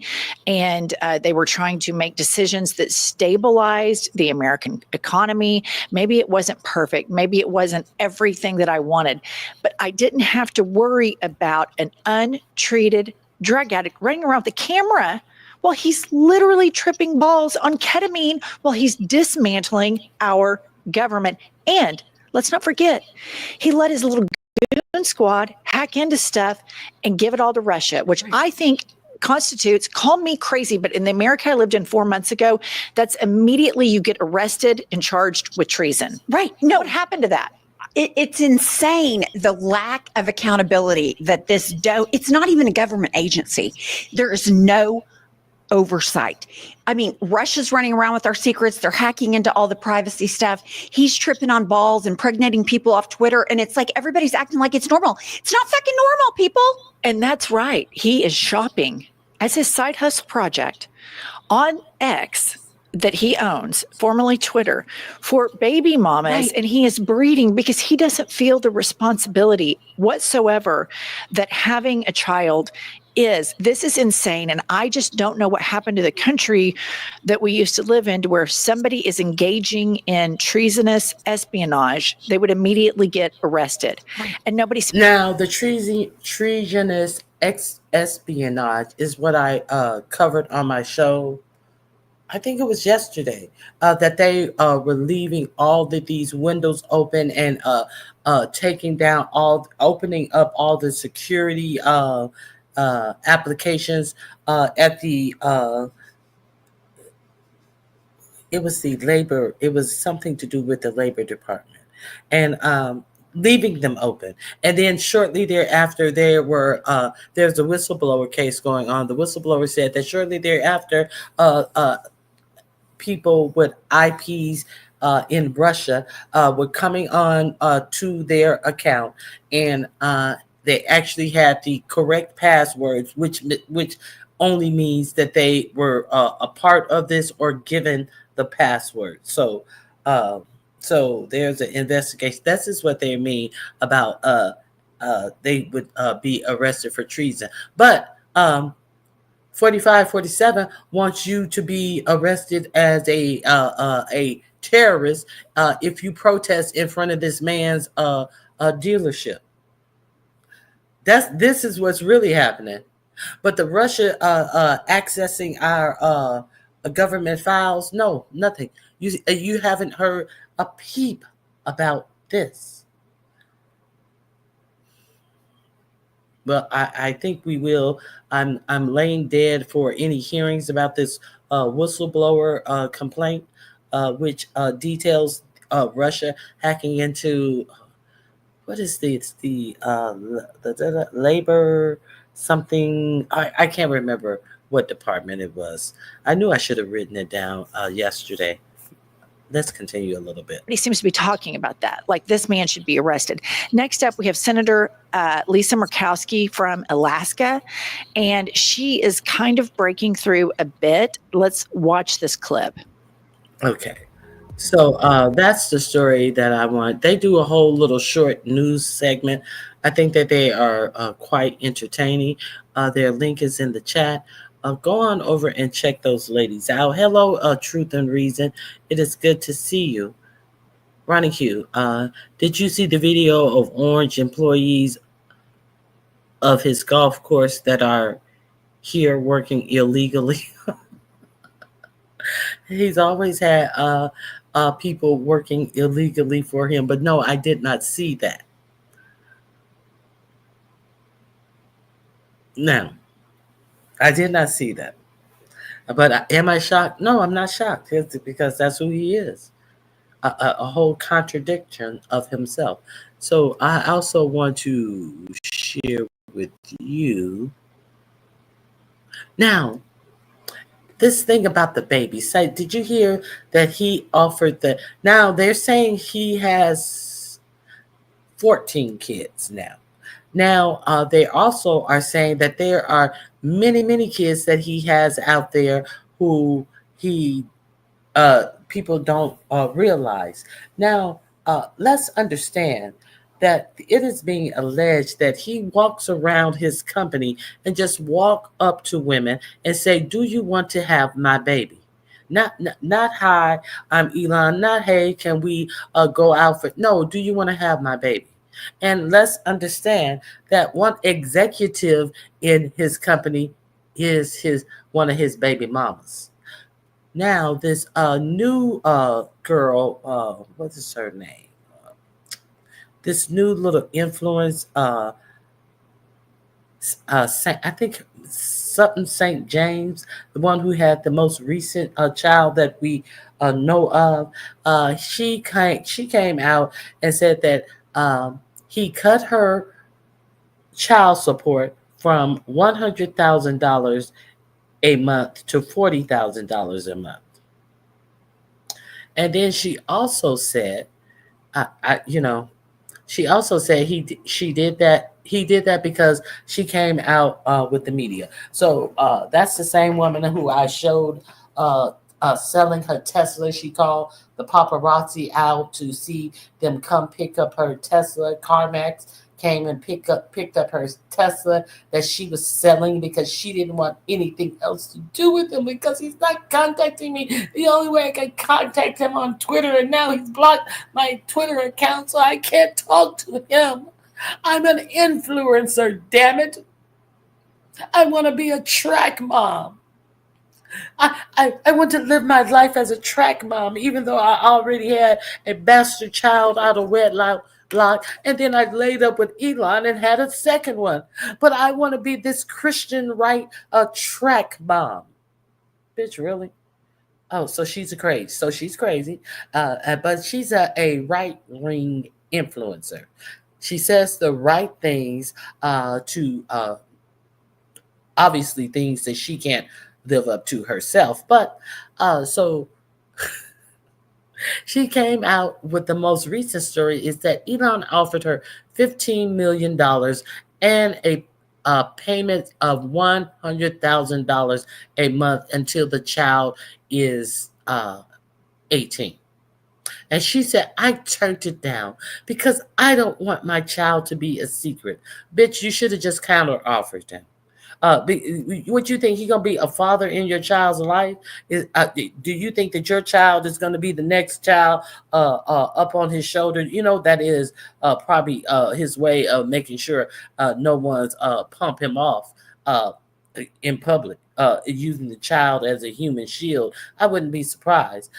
No one would hurt me with little X sitting on my shoulder. I would not be surprised. So do you think that you have any chance of living a regular lifestyle with him? Sure, he's been married twice, but has he been married since the last time he was married?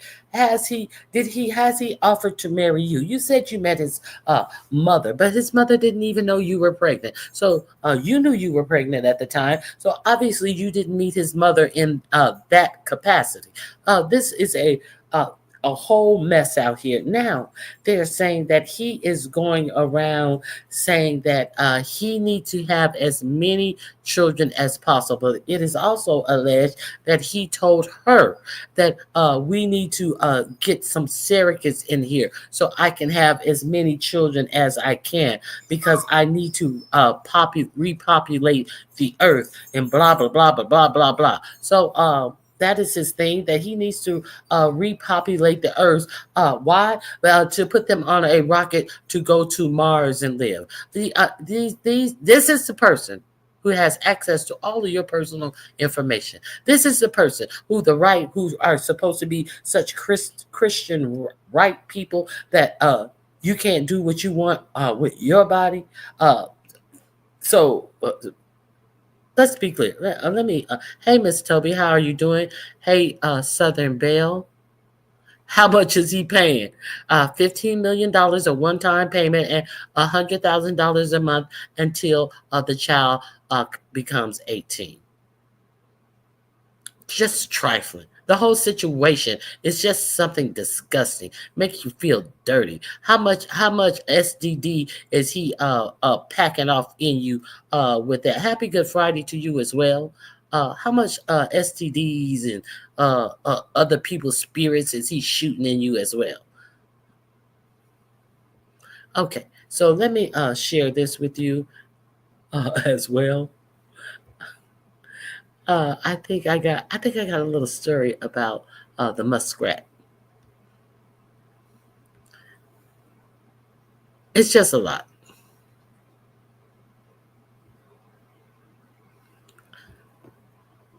Oh God, this is gonna be good. He really can't stand Eli. Yeah, if you haven't, I think it's Kyle. What is the name of his show? Secular Talk. It's in the link. If you haven't watched this, treat yourself. Treat yourself. Okay. Let's see what he's talking about. I like him. I really enjoy him.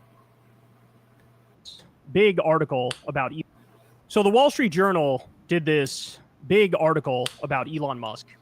And to sum it up, they basically said homie is in a weirdo fascist breeding cult. He's in like some Nazi eugenics breeding cult. So as you all know, he's got like a gazillion kids.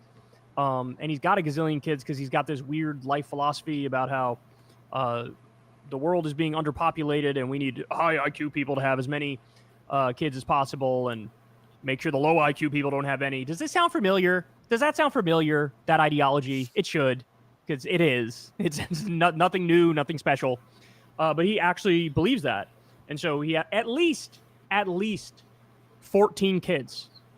But this article in the Wall Street Journal really breaks it down into detail. And we learn about some new victims, baby mama victims of Elon Musk. So let me walk you through it. This is the Independent. Inside Musk's plans to make a legion of babies and get to Mars to save civilization while paying moms to keep quiet. An explosive report about the world's richest man details how Ashley St. Clair found herself caught up in his harem drama. Can we also just point out, like, the whole Mars thing, apparently it actually motivates him. He thinks he's the savior of humanity, and he wants to use all of our resources to get us to Mars. Now, when I say us, I don't mean you and me. I mean, he would have himself and all of his wealthy robber baron asshole buddies go to Mars, right, and his kids. So I'm telling you, it's this weird cult mindset. And his dad comes from this school of thought called technocracy in the 1930s. His family members dabbled in this stuff where they want to create what's called the Technate of America. Technocracy is an anti-democracy movement. It was an anti-FDR and New Deal movement where they think technocrats, the captains of industry, the corporate leaders, they should be the ones running the world. And it includes, tell me if this sounds familiar, having Greenland be part of America, having Panama be part of America, Mexico too, same thing. So it's basically like a North American super state. And they believe in techno-futurism, right? This idea of like, oh, the tech CEOs are the most brilliant people and they're the ones who are going to save humanity. He actually believes this stuff and he's living it out, acting it out. Wants to get us to Mars. All right, here we go. Elon Musk has a plan to populate the world with more babies of high intelligence. It's all part of his wider mission to one day occupy Mars to save civilization. That is according to an explosive report by the Wall Street Journal about the world's richest man and how MAGA influencer Ashley St. Clair found herself caught up in his harem drama. So guys, like, this is a cult, right? Like, he's in a cult. This is a cult. He's got some Nazi breeding fetish cult. And I don't know why people don't realize how fucking insanely weird this is. St. Clair, 26, went public with her claims that she and Musk share a child in February. Now she claimed that the billionaire offered her a one-time payment of $15 million plus $100,000 a month until her child turns 21 in exchange for her silence. She rejected the offer. Quote, I don't want my son to feel like he's a secret, St. Clair reportedly told Musk's fixer, Jared Burchell, who runs Musk's family office. St. Clair claimed that Musk has used his wealth to silence some other women who have had his children, according to the report. Musk, who has at least 14 kids with 4 women, previously maintained that he does not know for sure whether St. Clair's child is his, but the probability of paternity was 99.99999%. Oh, please. So it's yours. According to test results that came back last Friday, the Journal reports. Oh, is that the first time they released this? So of course, Ashley St. Clair is right. This is Elon's baby. Musk has 4 children, Strider, Azor, Arcadia, and Selden Lycurgus, Jesus, with Neuralink executive Sivan Zilis, as well as 3 extra dark Citadel. What the fuck is wrong with this guy? Tau Techno Mechanus? Bro, as I read this article, like, I'm starting to feel like maybe you should need a license to have a kid. Like, this guy's not fit. He's not fit to be a dad. He's not fit to be a dad. He's just not. Never mind not fit to illegally hack into our country and steal our data and destroy government agencies he doesn't like.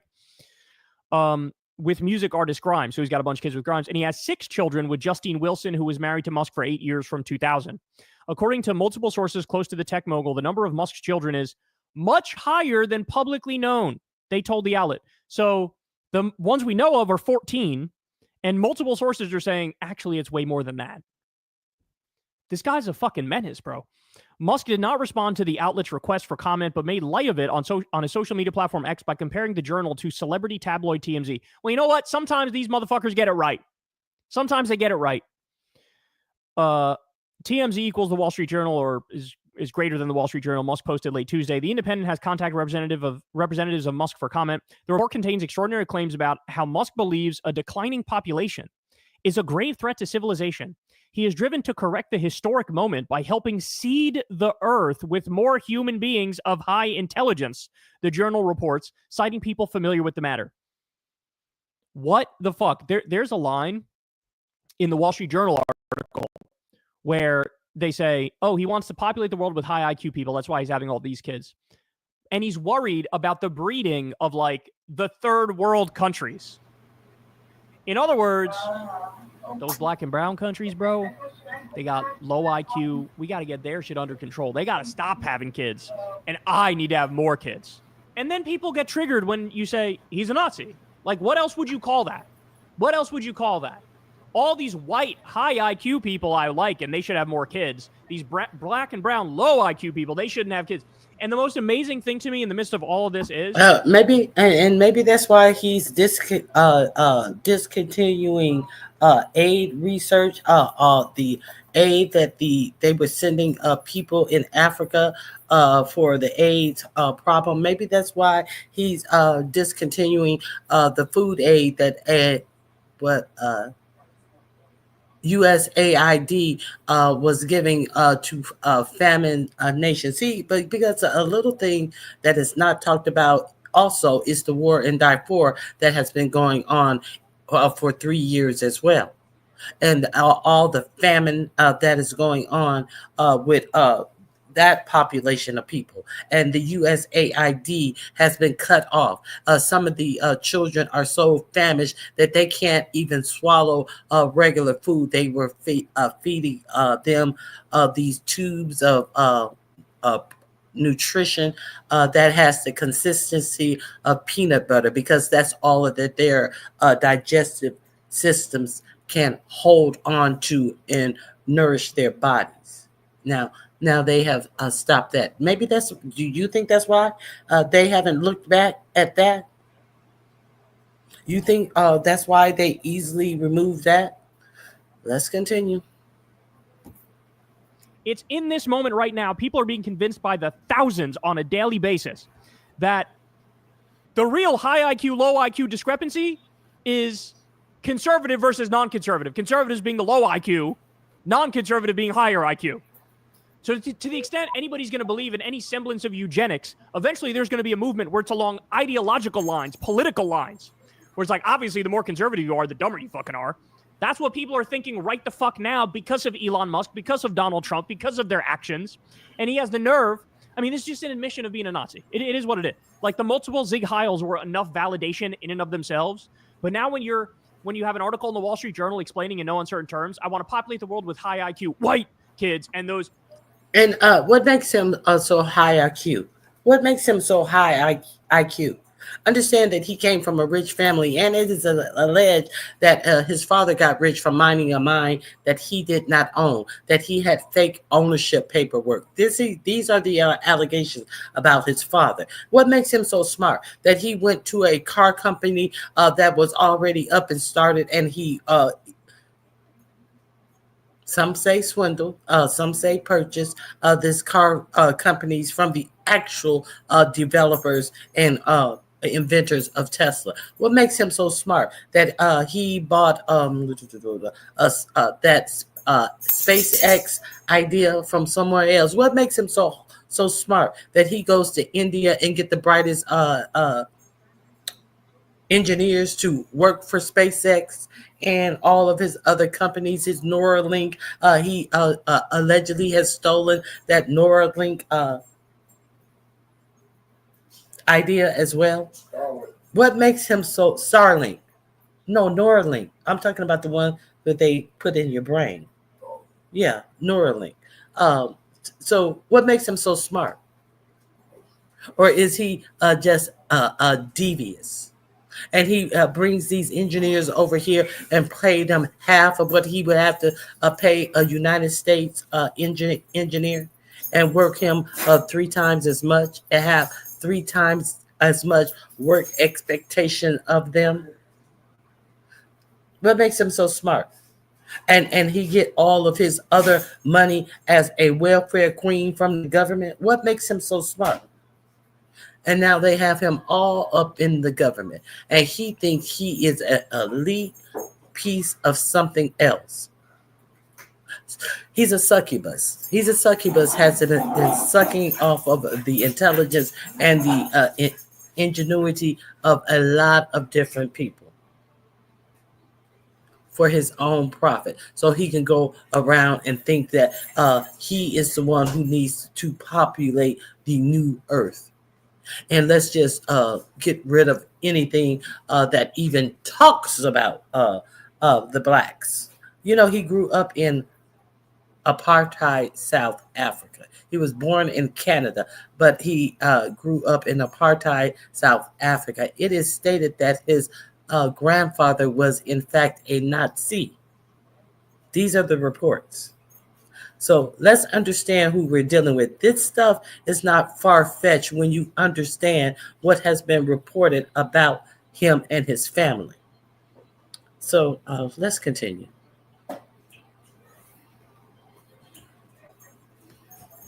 Third world countries need to chill with having all the kids black and brown. We know what it is. We've seen this movie before, dog. This is not special. This is not unique. This is not new. St. Clair gained an insight into Musk's paranoid way of thinking when they dated in 2023 after meeting in the spring of that year. She claimed their romance began on Musk's social media platform X after he began to interact with her posts. She was invited by Musk to visit X's headquarters in San Francisco. From there, he took her on a separate trip to Rhode Island on his private plane, where the SpaceX CEO was visiting one of his sons at college, and then later on a getaway to St. Barth for New Year. During their time together, Musk frequently talked to St. Clair about having children. She claimed, quote, the first time they had sex, Musk joked that they should pick a name for their future child, the outlet reports. On the trip to St. Bart's, she told Musk that she was ovulating. What are we waiting for? He reportedly replied, and their son was conceived, according to St. Clair. During St. Clair's pregnancy, she claimed Musk suggested they bring in other women to have even more of their children faster in his mission to save civilization. You know, we covered this before, but there are multiple clinical psychologists who have talked about this. And wait a minute, hold up. Hey, Nappy Child, thanks for dropping down. Hey, Leonard, thank you for being here. Yatanya Jones, thank you for being here. Now, I want to go through some of these chats. Dude is a weirdo. He named one of them kids after a dark demon, Nephilim. Crazy work. I didn't even know that. Thank you for telling me that.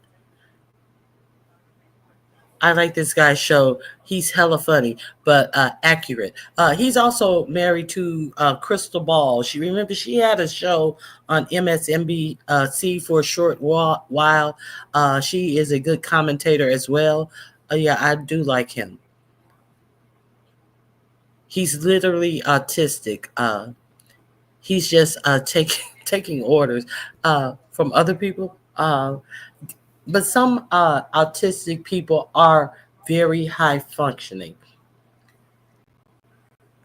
very intelligent. Some are very intelligent. But how is he autistic and such a succubus? He's so cunning and taking from other people. That's the thing that kills me. Maybe that is his trait. He finds a way to take from other people and make it seem like it's his good, bright idea. Kind of like he has taken Tesla from the actual inventors. Kind of like he is taking all of the government money, as he is saying how much government waste there is. And isn't it peculiar that none of the institutions where he gets his money from is being looked at? Now, on top of it, isn't it peculiar? Now, all of a sudden, 4547 says that the Pentagon needs a $1 trillion budget. $1 trillion budget for what? Because you done fucked up so much with China that we about to go to war? Or fucked up so what? You got us so isolated. We have no people on our side. 4547 says we're about to start building Navy ships and all. Where? With what infrastructure? We can barely ride across a bridge, much less with safety. Like so many percentage of America's bridges are have been tagged as unsafe that y'all drive across every day, all day, every day. So we in the shipbuilding business and we have no infrastructure of a shipyard to build a ship. Not we're not talking cruise ships. We're talking about naval ships. Is this motherfucker crazy? Okay, so we're not building shit. Um, it's just they're just blowing smoke. They're just blowing smoke. Um, they were going to give y'all all of these good Chinese manufacturing jobs with these tariffs. They was going to have y'all working in sweatshop because it's the American worker first. When the whole reason why all of the sweatshop jobs are in China is because these greedy ass CEOs and owners of companies did not want to pay a good living wage when they could pay the Chinese pennies. You think they're gonna bring their jobs back? These good warehouse jobs? As they always talking about putting computers to work in different facilities, all of this animation that they're doing. Shit, who checks you out at most? I will not buy from a McDonald's that has that automated thing that takes your order, takes your payment, and all of that. There's we went somewhere. The whole McDonald's was automated. The whole thing was automated. This is some crazy shit. And they, where do you fit in any of this? Destitute. That's where you fit in. You fit in destitute. Okay. Now, Nappy Chow is saying that she's dropping down from her perch in the clouds, and his pappy unalived 3 Afro people and got a child. I know he has a child with Muskrat's stepsister. Yes. This is this is the cream of the crop which should be reproduced. Yeah. Yes, sister girl. Muskrat Pappy unalived peeps when they attempted to break into his property in South Africa. I did not know that. Thank you for giving me that information. So if you want to, the link is in my description box for this story. I have a couple of more things that I wanted to talk about as far as this economy that they are trying to make us look away from and ignore. Caroline Levitt, the airhead spokesperson for 4547 came out popping her shit. Let's see what Caroline had to say. Is it Levitt? Levitt. Whatever. All right, we go to Pam Bondi to Caroline, from Pam Bondi to Caroline Levitt. Which one is more clueless? Which one is more dishonest? Which one is more of a Christian? They both wear their very big crosses, that we know, but it doesn't seem to prevent them from lying. Donald Trump's press secretary, Caroline Levitt, went on Fox News last night to defend not the deportations, but the failing economic strategy. And I have to tell you, she sounds so desperate. Just waiting around, unrequited love, where I never hear from the person I'm obsessed with. She says, China, we're waiting for your call. Please call us, China. But China's moved on, and China is making trade deals with other countries. That is the party that they now represent. That's fine if that's where they want to be. Do we have an update? I know that there was discussions today regarding trade and tariffs with Japan.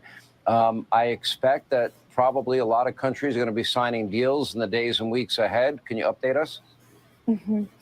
I don't have an update for you. I actually just left a dinner with the president and Patty Morin and some great faith leaders in celebration of Holy Week. So I haven't checked in with our Secretary of Treasury or Jameson Greer, our United States Trade Ambassador, yet. However, I did run into the Secretary of Treasury, and he told me the meetings were productive and they were moving along, and they were here for quite some time. And the president met directly with one of the trade representatives from Japan because the president wants to be involved in these negotiations and these talks. And And I think it speaks volumes about the number of countries we have seen come to the table, reaching out to this administration to cut deals. It's because the entire world knows they need to do business with the United States of America. And China knows that too, Sean. And as President Trump directed me to say yesterday, it remains true tonight. The ball is in China's court. They need to do business with the United States. They need the best thing on the face of the planet, and that is the American consumer. And we are the best place in the world to do business. And the rest of the world knows that, and that's why Japan was here. Excuse me.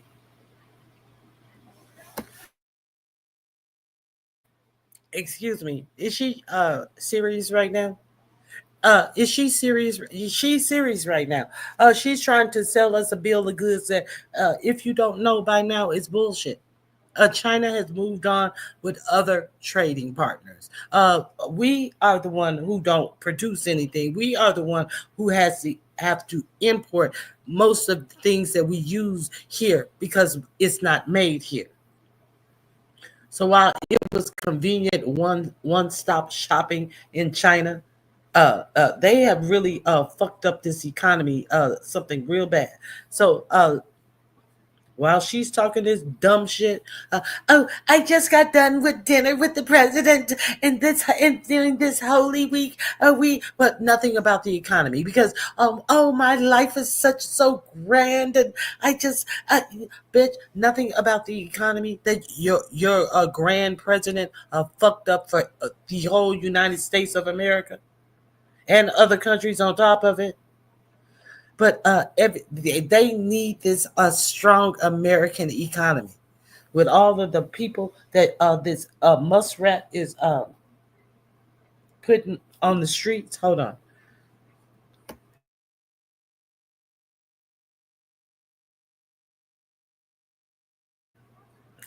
Please, is she serious? I would like a good outlook of how this economy is going to be in, say, 6 months to a year from now. With all the problems that the muskrat is trying to introduce into Social Security from the poorest of the poor and seniors getting their checks, I want to see what this economy really has in store for the American people. While she's sitting up here talking about on this holy week and all of this shit, and she sits up and lies her whole face off every day and try to throw this religion shit into some shit. Ain't nobody talking about no religion. Bitch, we keep up with the weeks. We don't need you to keep up with the weeks for us. What about this fucking economy, ho? Nobody asking about some dumb shit. Anyway, I'm sorry. I went on a tangent. She makes me sick. Okay, so that link is in the description box. Let me see. Do I want to? Oh, I cannot. Ugh. Here today to negotiate a trade deal. Caroline, you're sounding very desperate. You're sounding very desperate that any second China's going to call you and ask you to the prom, but China's got a bunch of other dates already. China is pimping these hoes out here. He don't need you. He's just not that into you, Caroline. So now this is a serious part of mine. I'm gonna have to practice my sewing. They should write a book on how to wreck a country in one term. Shit, in less than 6 months. A term is 4 years.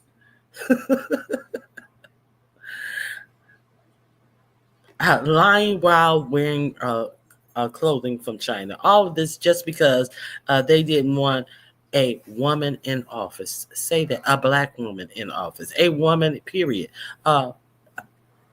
Shit. Especially, they was like, we'll take Hillary over this. Are y'all serious? The Chinese dude was super clowning. I was hollering. I couldn't help it.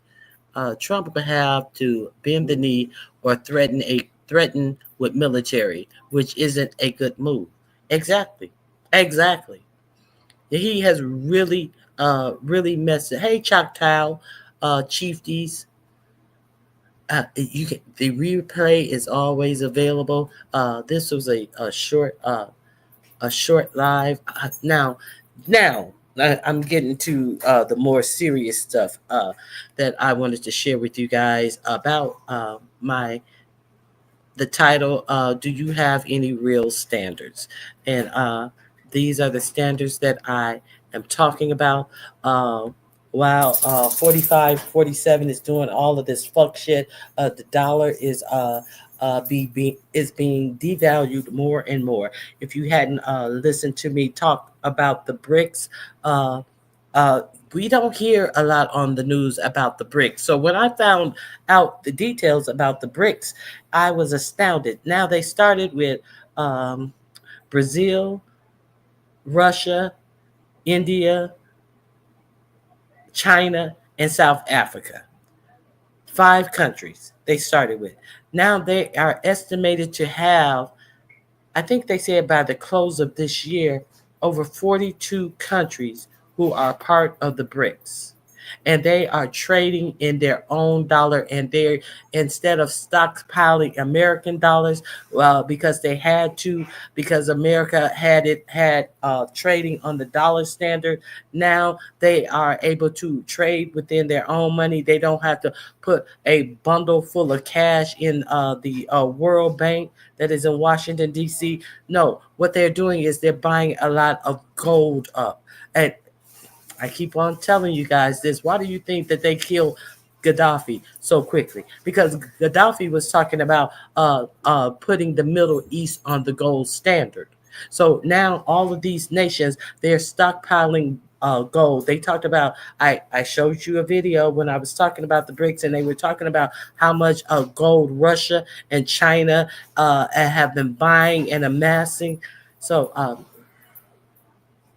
this is where I'm going with this, because this is not talked about. I remember 45-47 was talking about China, and he was like, he said something about the BRICS, and he said, well, you know, I don't know if China's part of the BRICS. You don't know if China's part of the BRICS when the C in BRICS is stands for China. He don't even know. He probably don't even know that BRICS stands for different nations. He said he don't know if China is in the BRICS, but and then he came out with a statement that the BRICS better not try to devalue the U.S. dollar. No, motherfucker, you did that on your own, and they have moved on. So I'm not going to interrupt that much during these, because these are really learning presentations that I'm going to show to you.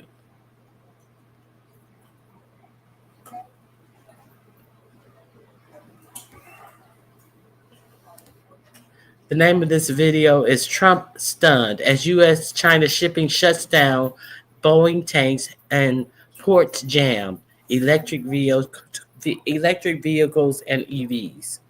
Okay, so let's see what they're talking about. Crossroads of policy and performance.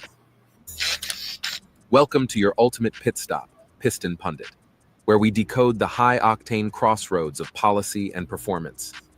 In April 2025, the U.S. hit Chinese imports with a crushing 145% tariff, igniting a global economic gridlock.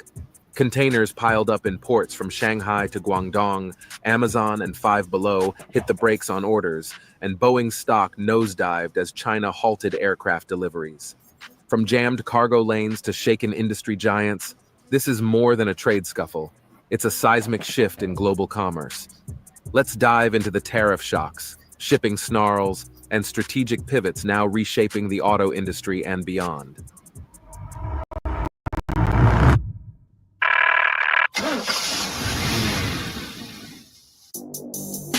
Turbocharged tariffs, the first shockwave hits.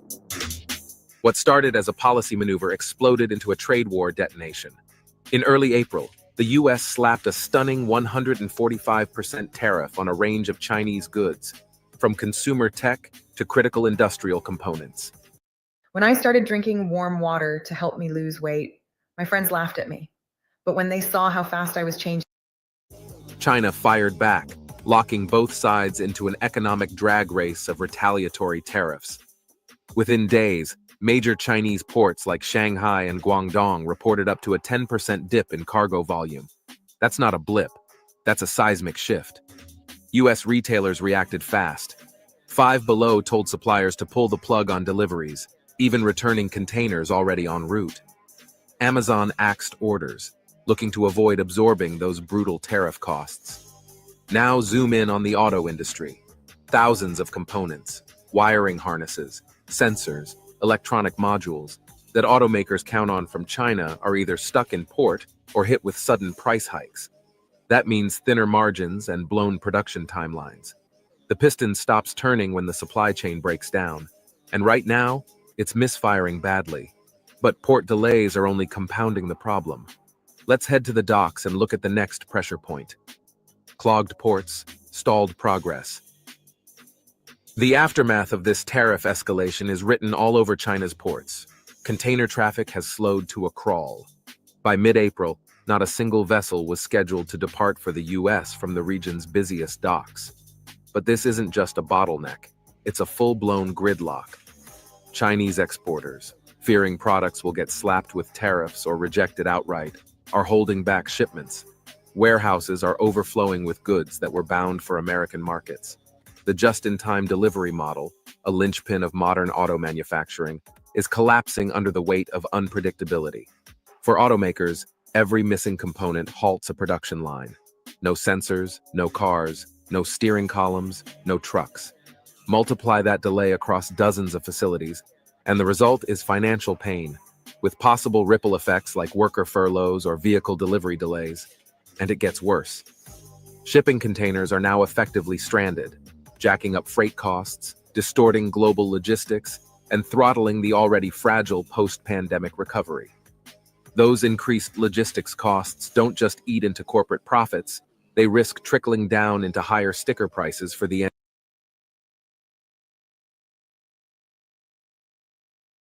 Okay, I'm gonna move forward a little bit in this. It is linked in the description box. So, what will China start doing now? Who will they start trading with now? Manufacturing reroutes and retailer reboots. Facing uncertainty, companies across the board are making evasive maneuvers. Amazon and Walmart are revamping sourcing strategies, pivoting towards Southeast Asia and other emerging manufacturing hubs. They're diversifying like never before, not just to beat tariffs, but to avoid being caught in the crossfire again. The auto sector is doing the same, or at least trying to. Some automakers are considering reshoring parts of their supply chains to North America or sourcing from Vietnam. Okay, so now you're gonna bring jobs back to America, but you haven't decided yet. We're gonna try Vietnam and Mexico first. We started paying the Mexicans $6, and we decreased their pay to around $3 an hour. But hey, we need them now. We may pay them up to $15 to $16 an hour. We may make them rich. So you could always afford to pay the workers a living wage, even in America, but you refused to because you wanted to give more money to your shareholders and to your board and your CEOs and all of this type of shit. That's why the wealth gap is bigger than it has ever been, and it has only grown in the past 30 years. The people at the top and the people at the bottom. That's the only thing that grows, not the economy, the wealth gap in the United States. What a pickle we are in. India or Mexico. But those transitions aren't quick. Requalifying a new supplier can take months, sometimes years, especially for safety-critical components.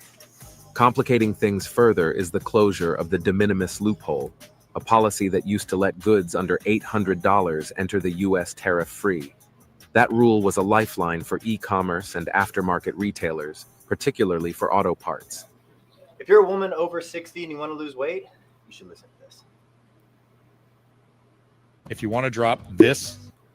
Now, even small parts, brake pads, filters, LED headlights, could come with new duties, potentially shrinking margins and raising retail prices. But the roadblocks aren't just on the ground. Okay, let me. We got to talk about Boeing. Engines stall in the sky, aviation takes the hit. While retailers and car makers were the first to feel the sting of this tariff slugfest, the aviation sector is now caught in the downdraft. In direct response to the US's 145% tariff blow, Beijing has slammed the brakes on all Boeing aircraft orders and deliveries, grounding one of America's most high-flying export relationships. That's no minor turbulence. Boeing isn't just another aerospace firm. It's the largest exporter in the US, supporting 1.6 million jobs and playing a critical role in the nation's industrial backbone. Losing access to China, one of its most lucrative markets, is like losing an entire wing mid-flight, especially for a company still reeling from prior safety and financial setbacks. The markets reacted swiftly. Boeing stock dipped 3% overnight, spooked by the prospect of 55 unsold aircraft and a drying pipeline. And it's not just Boeing. This ripple is hitting the broader aerospace sector and shaking the scaffolding of global trade. But here's the twist for Piston Pundit followers. Aerospace isn't so far removed from the auto world. The same lightweight composites, precision electronics, and rare earth minerals used in jets are these testy rare earth minerals. You know, the thing that has been in a lot of the headlines that 45, 47 is trying to secure.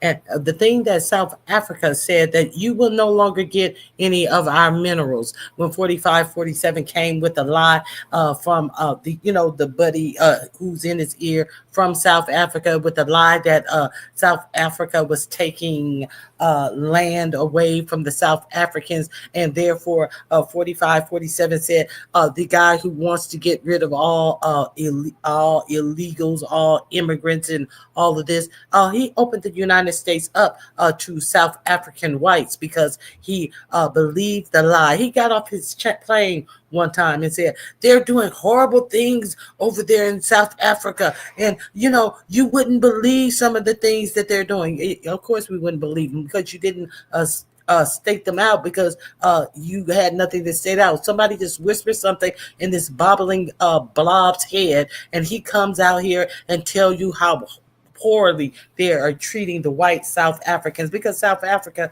has it was a month after they had enacted this rule that if farmers were not using their farmlands, that the government will take over the kind of like eminent domain. We are accustomed to eminent domain, but at least they were negotiating to paying them wages. So he sat up there and pretended like they were just stealing their land. That's what he came out here and said. But he didn't come out here and tell you that white Afrikaners make up less than 7% of the population, while they own something like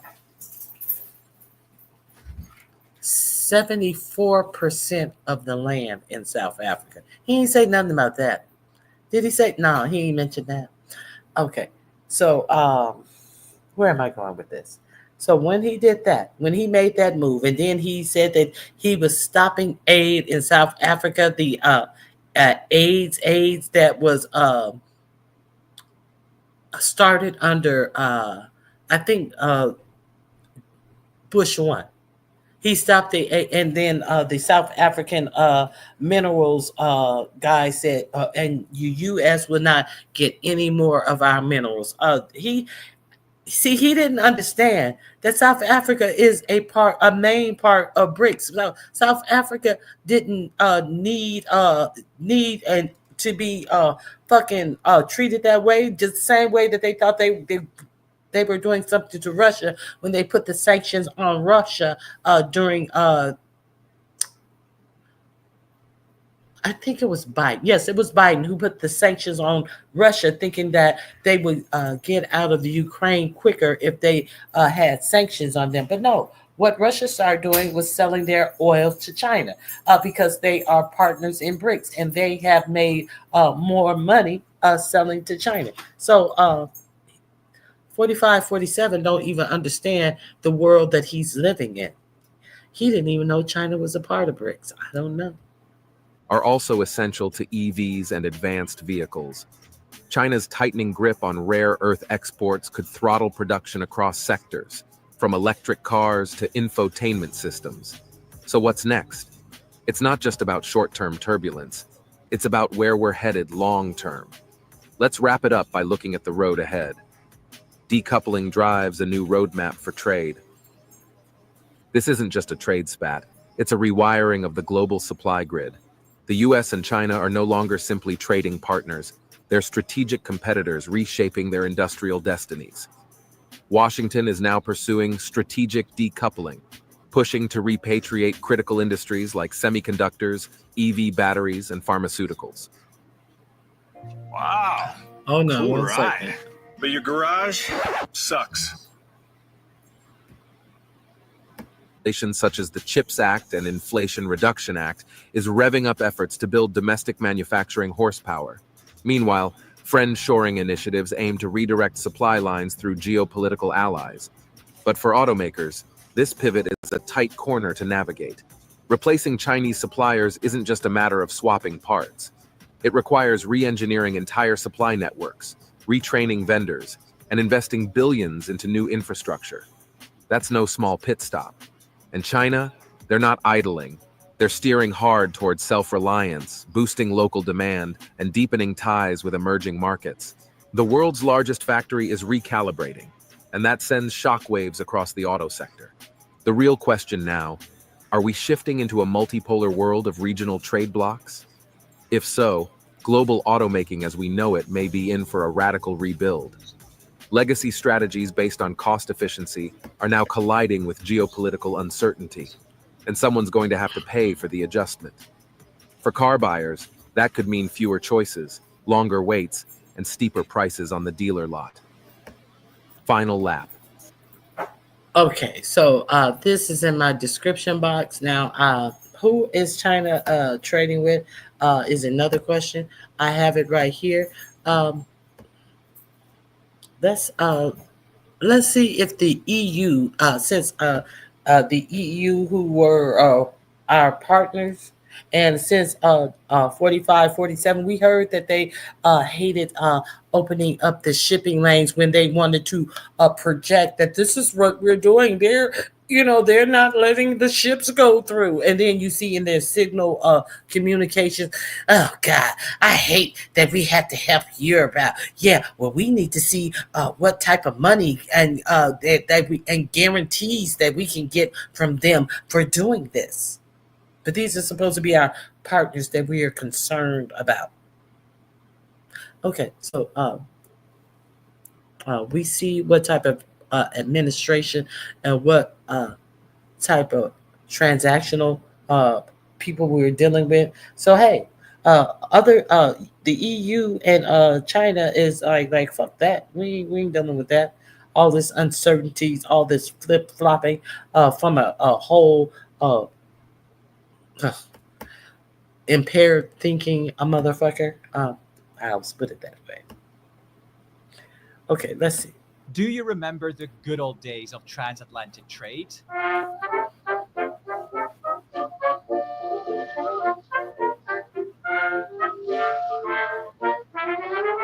Well, it's not all over just yet, but maybe it's time to look for some alternative trade partners.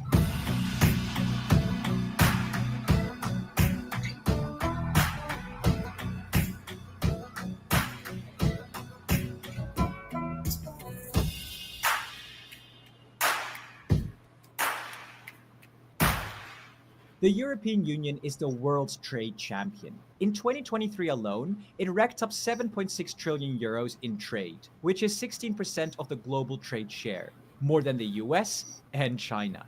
And that's by a very good margin. And for all the criticism the EU gets, trade is something it does really well. That's thanks in part to the single market, probably the EU's biggest achievement after peace, and a growing network of 130 trade deals with countries across the entire world. Unsurprisingly, the EU does most trade with the US and China. But what is surprising is that there's no free trade deal with either, yet.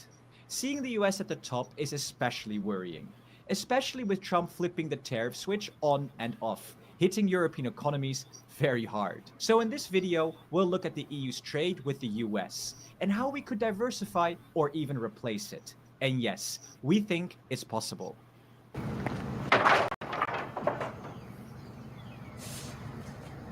Not how you would have done it. In 2023, the US was the EU's biggest trading partner, accounting for about 17% of total trade. Goods and services flowed both ways, totaling 1.6 trillion euros. That's billions crossing the Atlantic every day. The EU exported 823 billion euros to the US, while the US sent 774 billion euros back. And just 5 sectors make up half of all the EU-US trade, led by medicines, pharmaceuticals, and of course, cars. And here's the problem. These sectors are already hit hard by tariffs. Trump has slapped on a 10% tariff across the board and a massive 25% on motor vehicles. This is some serious tough love for Germany, who is the EU's biggest exporter to the US. They are definitely feeling the pain. And it could get even worse. In 3 months, the US might reinstate a 20% tariff on all goods. And the Kiel Institute ran a worst-case scenario. What if the US imposed 25% tariffs across the board and the EU hit back with the same? The result? A 17.5% drop in EU exports to the US and a 0.5% hit to the EU GDP. Ouch. Now that's the extreme case, but let's run with it. A 17.5 drop means the EU would need to replace around 144 billion euros in lost exports. And can the EU fill that gap? We think so. And it starts with new trade partners. India really stands out among the many deals in the works, a massive country with huge potential. For example, India currently imposes import tariffs exceeding 100% on cars. That's crazy, right? But under the proposed free trade agreement, these tariffs could gradually be reduced to as low as 10% for European-made vehicles, opening up a significant opportunity for EU car manufacturers. And I'm sure Germany would absolutely love this. And the projections love it too, suggesting that total trade volume could rise to approximately 167 billion euros by 2026. This means India's exports to the EU could rise to 93 billion euros, and EU exports to India to 75 billion euros. And of course, this could help offset part of the 144 billion euro trade loss from the US, bringing that net loss down to around 130 billion euros. As for where things stand today, both the EU and India are aiming to finalize the agreement by the end of this year. And then there's another massive trade deal in the making, Mercosur, a pact between the EU and Brazil, Argentina, Paraguay, and Uruguay. Studies estimate this could boost trade flows between the EU and Mercosur by 37%. And this time, it's not just about cars. Pharma would benefit too, with Mercosur's 14% tariffs on medicines set to be phased out completely, giving EU companies better access to over 260 million people. Projections suggest that the total trade volume could rise to around 126 billion euros by 2026. This means Mercosur exports to the EU would jump to around 49 billion euros and EU exports to Mercosur to around 77 billion euros. That would help offset the potential 144 billion euro trade loss from the US even further, bringing the net loss to around 109 billion euros. Now, we don't have time to dive into every single trade deal, but if we zoom out and just look at the potential boost to EU exports, here's what it could add up to. For Mexico, though, there are no official estimates, so we made a conservative guess, a 20% export boost, or in other words, 10 billion euros. But here's the problem. Even if all of these new trade deals get implemented, and that is a massive if, I'm looking at you, European farmers, they still don't make up for the full 144 billion euro hit that a full-on trade war with the US would cause. In total, we still be looking at a shortfall of around 53 billion euros. So who's going to fill that shortfall? Ouch. But before we look at even more countermeasures, a quick shout out to the people court. And this time, they picked this very video. If you'd like to have a voice in what we make and support independent EU-focused journalism. So how can the EU replace those potential 53 billion euros in lost trade?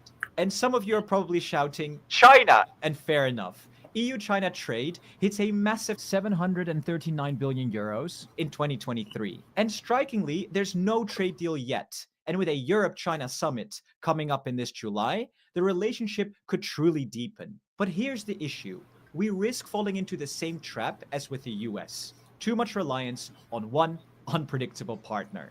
And let's be honest, China's stance on Russia and Taiwan could shake the entire relationship overnight. So no, we really think there's a better option. You see, the EU has an ace up its sleeve. It's called the single market. With more than 450 million citizens and 22 million companies from 27 member states, it is the largest common market in the world. I mean, look at this. Compared to the US, the EU has 110 million more people. But so far, it hasn't really mattered, as what does the US do best? They actually fully leverage their internal market. Smooth, frictionless. Okay, so you guys can watch the rest of this. It is in my description box.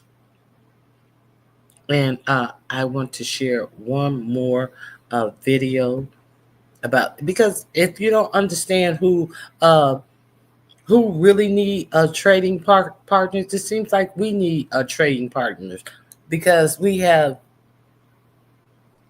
made our allies skeptical of us, and this tariff thing only harmed the United States, is my point.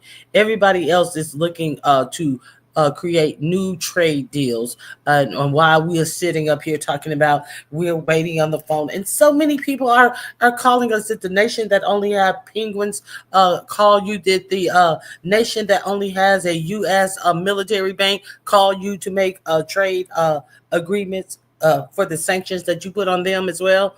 It's all of what's going on is only harming us. Let me share this one with you.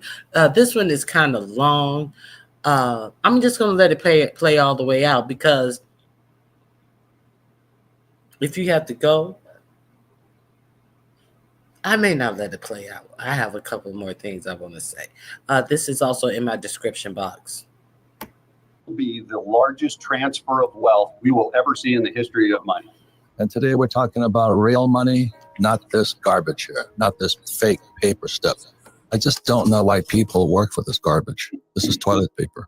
Why do people hang on to toilet paper? I don't know. Our program today is to kind of break people away from the idea that this is money. But anyway, they printed more money, and we never heard about it just recently. They printed so much more of this trash just to prevent the banks, because it was Silvergate and Silverado's banks were going down. They had to do something. So they basically took T-bills where everybody thinks are safe, and they basically liquefied it. And now they're flooding the system more of this stuff. The reason I'm on this point here is because I get into a lot of fights with friends and family and people like that, and they want to hang on to this. They want to save this. At the same time, the Fed and the Treasury are printing trillions, and we're hanging on to it. But I am Japanese, but also the Japanese are #1 savers in the world. Getting rich during retirement isn't possible, right? Wrong. Here's how Americans are absolutely smashing their retirement goals. And what do they save? Yen and T-bills, US T-bills. I mean, Japanese maybe get admitted to Harvard and Princeton and Yale, but they don't know jack about money because they save yen. I would never save yen. I wouldn't even use yen as toilet paper. That's how bad it is. But the Japanese proudly save it, and the government prints trillions of it. And my friends would come up and they'd say, "You saying buy silver?" I said, "Yeah, buy it." "Did you buy any?" "No." So we were telling the world to buy silver. I think silver was $2 or something. This dollar has come down, and these guys are still saving this toilet paper or yen or pesos or euro. What do you think of my comment? Would you save the yen? No, I wouldn't save the US dollar. I wouldn't save the yen. I wouldn't save any paper currency at this point. They've been printing money so fast. It seems to get worse and worse every year, and the dollar's going nowhere but down. No, and it's getting worse. I mean, just recently, within the last 6 months, when Silverado and Silvergate, where those banks were, when they tried to stop inflation by raising interest rates, the bond markets collapsed. When the bond markets collapse, so does the stock market collapse. And we have a baby boom generation, my generation, we're in serious trouble. Serious trouble because they're saving paper, stocks, bonds, mutual funds, ETFs, things I wouldn't touch. You can do it if you like. I don't have to because I own the physical asset. I own the mines. I own businesses. I'm an entrepreneur.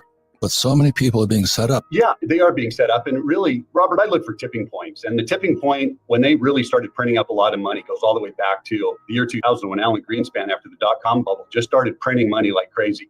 People don't understand, but we had $5.6 trillion worth of debt in 2000, on balance sheet debt. And now we're at 33 trillion. What happens to real money when that happens? If you go back to 2000, the gold market was trading at $275 an ounce. Silver was about $3.50 an ounce.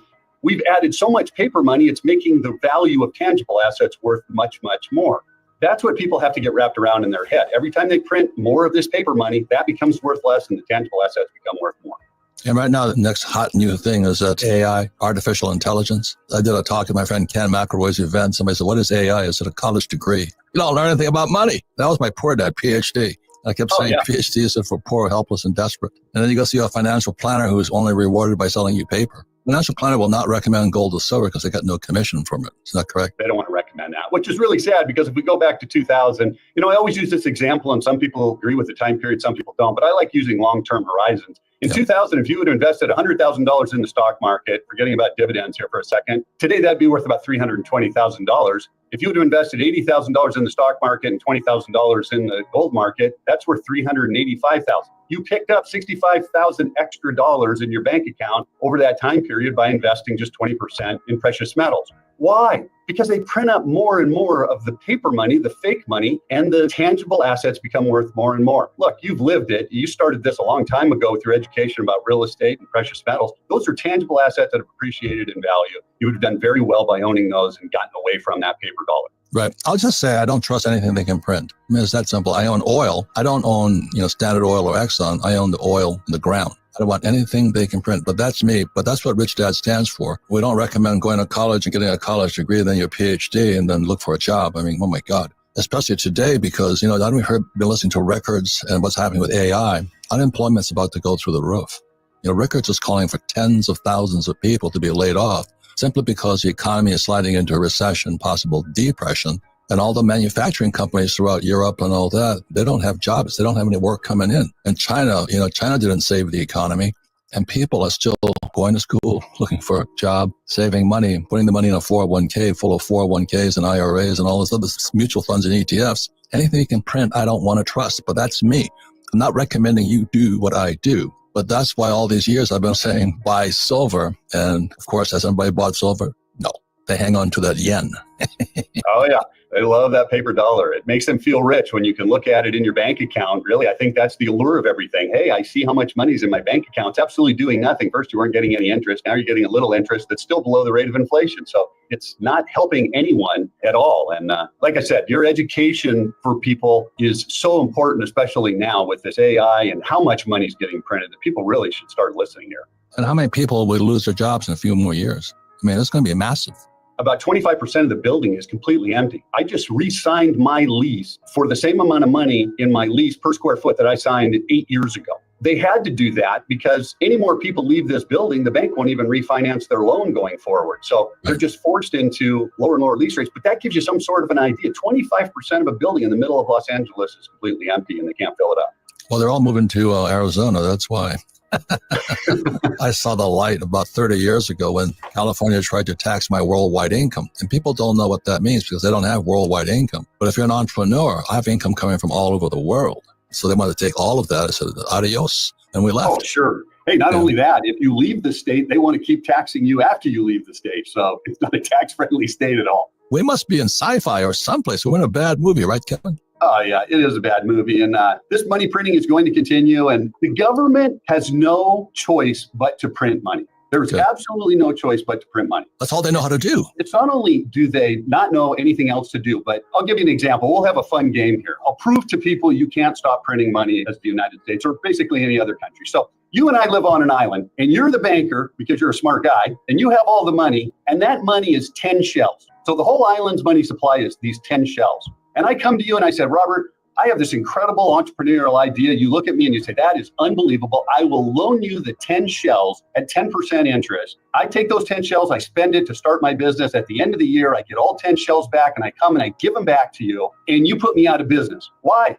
Because there isn't an 11th shell to pay you the interest. You as the banker have to print it up out of thin air so that I have the interest to pay you. That is what the government does in banking. They have to print more money. So that piece of paper that you keep holding up is absolutely worthless. It's going to get more and more worthless over time because you can't stop printing money. Yes, right? But you should save money. Save money. Every dollar they print, that shell just became worth less and less and less. People don't understand. We're going to pay you 3% interest. Inflation is running at 6%. And you do the math. Let's say I'm getting 3% interest, let's say, and it's running at 6% inflation. What's wrong with the math? I'm happy I'm only going broke slowly. That's the problem with people. I can't believe how effing stupid people are. I mean, I really mean that. We don't use those words here. CPI is consumer price inflation, basically. Because, ladies and gentlemen, this is toilet paper. And it's becoming more and more toilet paper every single day. For full disclosure, I own gold mines and silver mines. And I own oil wells. I don't own any paper stocks. I just don't trust the government, or I don't trust Wall Street. And I definitely don't trust the Federal Reserve Bank.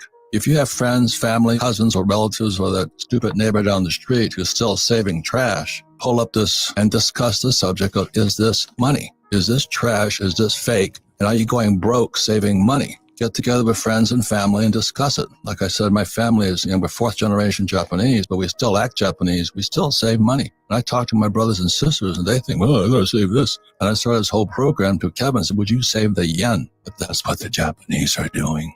And the Mexicans are saving pesos. The Europeans are saving euros, and the U.S. are saving U.S. dollars. That's how stupid people are when it comes to money. And as I've always asked people, what does school teach you about money? Answer is nothing. And that was not a mistake. 1991, silver was about $3.75 an ounce, got down to $2.75 an ounce. That's when Warren Buffett purchased a bunch of, the silver. And then here we are at $25 an ounce. So got a pretty good run. And I still say to people, I talk to everybody about gold and silver because I don't save dollars. When I have extra money, I buy gold and silver and I keep it in a vault. Your father died and you're sad. Come and join me. When my father died, Days with me, he says, yeah, I buy gold and silver and I keep it in my home. I said, why don't you just invite everybody over?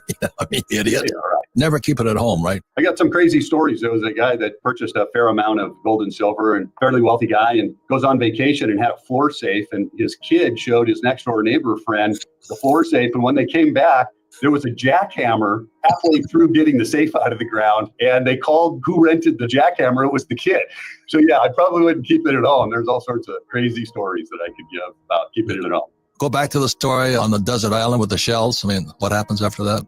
You're on an island with these 10 shells and you loan me those 10 shells. There's only 10 shells. That's the money that was on the island. And you lend it to me with 10% interest. I can't pay you back unless you, the banker, prints up another shell for me so that I can get that shell. It's impossible for the government not to print more money each and every year. So if you think that dollar is going to become worth more, you would have to believe that the government's going to stop printing money. They stop printing money, the economy collapses, right? Right. Paper money is going to get worth less and less. And I'm going to tell you something. I think the central banks have been listening to your program last year because the central banks last year purchased 25% of all the gold mined last year. Think about this. They can print money and take that printed money that they printed out of thin air, and they went and bought 25% of the 1,250 metric tons of gold central banks purchased. They don't even trust their own money. No, of course not. And then recently, this is what people do not understand, is when the debt ceiling was at 30 trillion or some ungodly number. 1 trillion seconds is 32,000 years. Think about that. That's the debt they record. There's also off-balance sheet debt, which is estimated. The off-balance sheet debt is almost twice as big as the on-balance sheet debt, because if you add it all together, we're at $100 trillion. So if you add the Social Security and pensions and Medicare and Medicaid and all the off-balance sheet liabilities, our debt is much, much bigger. However, as more and more people retire, that debt will start to becoming on-balance sheet debt because we're going to have to borrow the money to pay those people, and then it switches over to the other side of the equation. So it's a scary situation and how far the dollar could fall if that happens. And there's one more thing happens to Johannesburg, South Africa. The BRICS nations are meeting. BRICS stands for Brazil, Russia, India, China, South Africa. What it means to me is that if they create this currency backed by gold, Robert, this will be the largest transfer of wealth between nations we will ever see in the history of money. The BRICS were just 5 nations a while ago. They estimate by the time the meeting comes in, there may be 41 nations. That's correct. They're so pissed off at the United States ripping us off paying fake money. Even the BRICS nations are pissed off. But Americans? No, we have no idea. But the BRICS are pissed. And so they're going to join up and they're going to say, we're not going to take your piece of toilet paper anymore. What does that mean, Kevin? Well, 2 things. I want to go back. Those 5 countries, if people don't understand who they are, you said it, Brazil, Russia, India, China, and South Africa. That's 40% of the population of the world. 3.2 billion people is 40% of the population. Just those 5 countries. You start adding in more countries, where's the tipping point? You get to 50% or 60% of the people, the dollar's gone. But here's what it means to me with the transfer of wealth. Let's forget about the fact that there's a little bit of paper in this BRIC currency and we just use gold. Okay, I came from international banking, which you just asked me about, so I understand trade very well. The United States has almost, last year, a $960 billion trade deficit. If we were dealing just in gold, we were trading gold back and forth, I would have sent $960 billion extra dollars to a country that sent me toys, clothes, cars, everything that depreciates, and they ended up with almost $1 trillion worth of gold. So what happens to that currency? To have that currency, you need to back it by gold. That means there's going to be some gold demand, which probably pushes up the price of gold. It's backed by gold. It pushes up the value of that currency, and it pushes down the value of the dollar. So my deficit keeps getting bigger and bigger and bigger, and I keep throwing more and more gold over to them, and I have less. When it's paper dollars, nobody gets it. But you turn it into gold, or let's say I was trading real estate. Heck, the whole real estate market in the United States is worth $70 trillion. If I give $1 trillion to a different country of our real estate, that's 1.5% of our real estate. In 6 years, I've given 10% of our real estate away. That's what it means. And they're going to sell a lot more Barbie dolls, from China. Yay. Which will push up the trade deficit. Yeah, we paid $1 trillion extra for Barbie dolls, and we gave them gold for Barbie dolls. It's crazy. It will be the biggest transfer of wealth in the history of nations if this thing goes through. The dollar, I heard you say it, the dollar gets repatriated back into the United States, and inflation goes through the roof. Because paper means nothing. That gold-backed currency will be where everybody goes, including how we need to purchase that to now have trade with those other countries. We're basically purchasing gold and throwing it back to them. Well, how much do you think Barbie doll will be worth next year? For you and I, that's how ridiculous it is. Same amount as the silver here. I'd rather have this, but I'd rather have the Barbie doll. Well, screwed up people are. People can say, I don't save cash because I use debt to buy real estate. So I use 100% debt financing. I don't recommend it. That's what I do. But when the cash comes in, I convert it to gold and silver, and it's stored as far away as Switzerland. I don't want anybody near my gold or silver. And I took a gold company public from Utah and an old silver mine in Argentina. So I'm pretty hardcore in this whole thing. But my question is for the person just starting out, if they have what's called an IRA, individual retirement account, I don't save cash. I save gold and silver, tangible, real. I don't have any paper gold or silver. I have no ETF.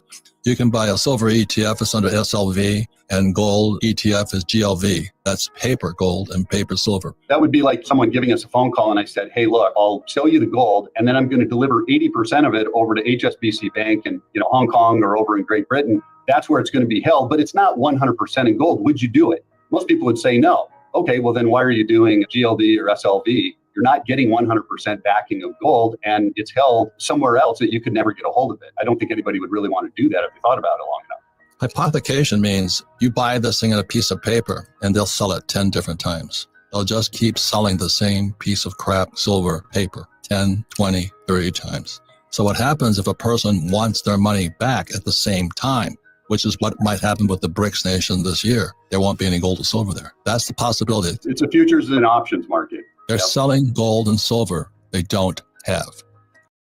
The Prophet, peace and blessings be upon him, was an amazing leader who left not only words, but a legacy.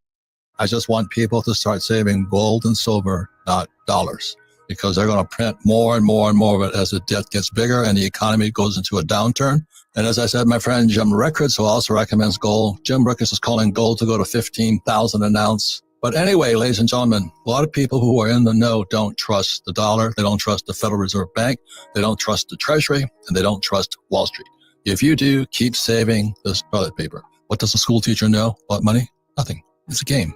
The whole system is in trouble. My biggest concern is that inflation is now systemic. And when Powell said it's transitory, that was a lie. The Keystone XL pipeline offline, oil went from $30 a barrel to $120 a barrel. That was inflation, not the printing of money. And so this thing here became less valuable. And that's my concern. What I always say is not what the Fed's going to do, is what are you going to do? And so I always talk about the 4 Gs. I've been investing in for most of my life. The first G is gold. And I stay away from the SLVs or the GLDs. I want no counterparty risk. I want the real stuff. The other thing I'm investing is ground. I own apartment houses. I'm glad I'm not in office buildings or commercial real estate. And then gasoline. Gasoline, the greenies hate the thing, but that's how we fly our planes and stuff like this. And then the last one is food. I invest in cattle and food. So I just stay in things that as inflation goes up, gold goes up, real estate goes up, gasoline goes up, and food goes up.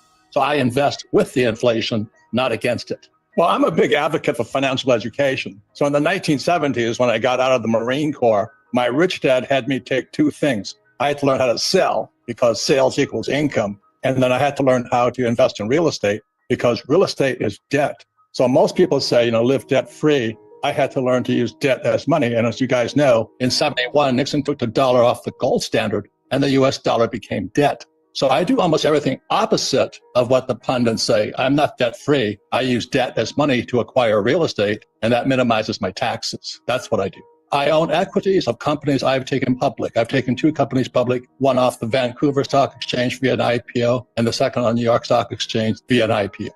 I don't trust anything that can be printed. I like the hard stuff. I am a commodity guy. Well, real estate's dependent upon jobs, as you know. So I'm a little bit concerned about the number of layoffs coming in the tech industry. So I'd be very careful about jobs. I live in Phoenix, Arizona. That's why Taiwan Semiconductors moved here. So our job market is really strong. So the first thing I say to young people is, I would take a real estate investment course. They don't cost very much. I love crises because when crises come in, prices are low. For example, after 2008, I borrowed $300 million to buy some of the best real estate in the world. I would take classes on real estate before you do it. The reason is real estate is not liquid. See, a stock is liquid. If I Very, very, very informative. I hope you guys enjoyed. Rick always keep some gold and silver. I'm just trying to give you guys information, that you can do with it as you please. And I'm not giving you any suggestions. I'm just letting you, this page, let me find out. I am subscribed to them as well. Free Investing is the name of this page. It was called something earlier. I ran across this page. This is where I first learned about the BRICS on this page. And there's an economist, what was his name? Oh, he's a well-known economist too. That Michael Wolff. Michael Wolff. He did a video on here that was very informative. I cannot stand this person. I would never. Kevin O'Leary. I hope they're not. I cannot stand Kevin O'Leary. Let me see. Oh, his last warning. Oh, he said that they should. Increase the tariff to 400% or some crazy shit. And he says that you should lay off. If you need to do layoffs, you should lay off an extra 20% or 10 or 20% of the workers. And if you find that you need them, bring them back. I cannot stand this man. I tell you. But Michael Wolff is one of the economists that broke down the BRICS. So if you want to join this page or check out some of the videos to see if you are interested in this page, that video is in the description box to get to this page and that actual story. But I'm going to drop the link to this. I'm going to drop the link to this in the chat. Go through there and see if there's anything that interests you. So that's where I learned out all of that information of how the BRICS nations are stockpiling gold so they don't have to have money on hand. Even though oil and a trading of oil and what is it?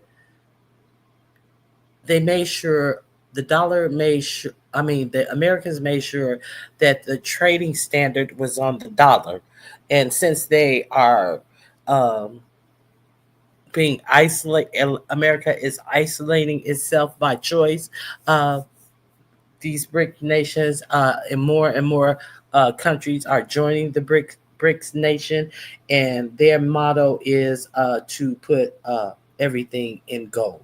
So they are collecting less and less gold, and they are doing banking amongst themselves with this trade, similar to the same way that it had been being done when they were trading with the United States. They have something like I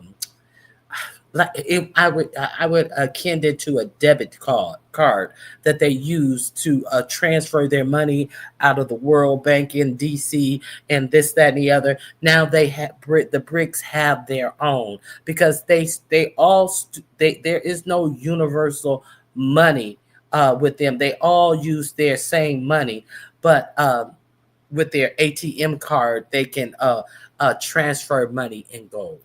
So you guys, I just come across things that makes me think differently, and I'm just sharing it with you guys.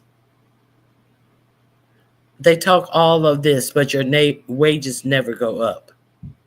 Well, I'll invest in that this year. Thanks, Ronnie Q. You're welcome. I'm just giving you information. Do with it as you please. My grandfather always taught my mother and my aunts and everything that you always want to keep you some land, because no one will ever be able to throw you off of it. And always make sure you pay your taxes on your land, because once you own something, you will never be homeless. And that has been instilled in us since my grandfather, through my parents and everything. So that is one of the things that all of my cousins and everything were taught, because what they say, it's a poor man who don't have a place to lay his head. They cannot move you out, saying that they're gonna the way a landlord can break a lease is to say that they or a family member is going to need the house or the unit to, they need to rent it out to a family member, or they need to move in it themselves. So the only home that is guaranteed is the one that you secure for yourself. So, and when Liz was talking about land and oil, I was like, girl, it's coming. So, something to think about. While they're sitting up there playing games, like China needs this great economy. China needs, they are over there shaking and moving and signing different deals with more stable nations, more nations that appear more stable than the U.S. So then what? And somebody said something about a bunker. I talked about those bunkers. I think it was even 2 years ago. They have these rich people who are building mini mansions in these bunkers. And some of them are mega mansions. And most of the bunkers are not in the United States for some reason. So you got to look at what they're doing. They have a company, I'm going to say it once again, that have these express visas that can get you out of the country within an hour. You can get a visa to get out of the country within an hour. They cost between $100,000 and $300,000 each. That's not for you. That's not for people like you. They are giving them access to get out of any country that quickly. Why? And they don't want you to follow them.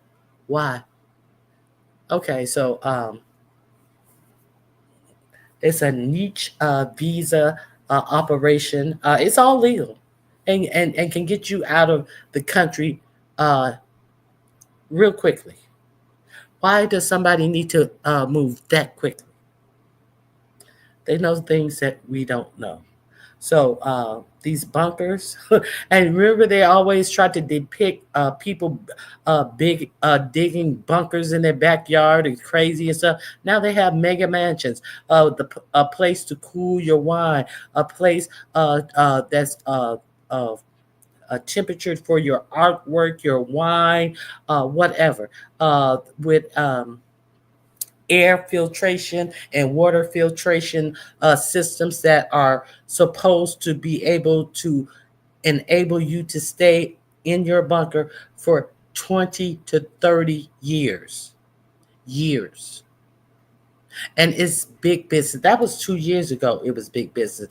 A lot of them are built in what is it? Germany. A lot of the bunkers for the rich. Germany, and I'll think of it. I'll think of it in a minute. I think, oh God. I'm going to have to go back and pull that story back up. These bunkers have been going on a long time. Even a lot of these mansions that they showed examples of these Beverly Hill mansions that look like they have expansive yard space around the house, and underneath are the bunkers.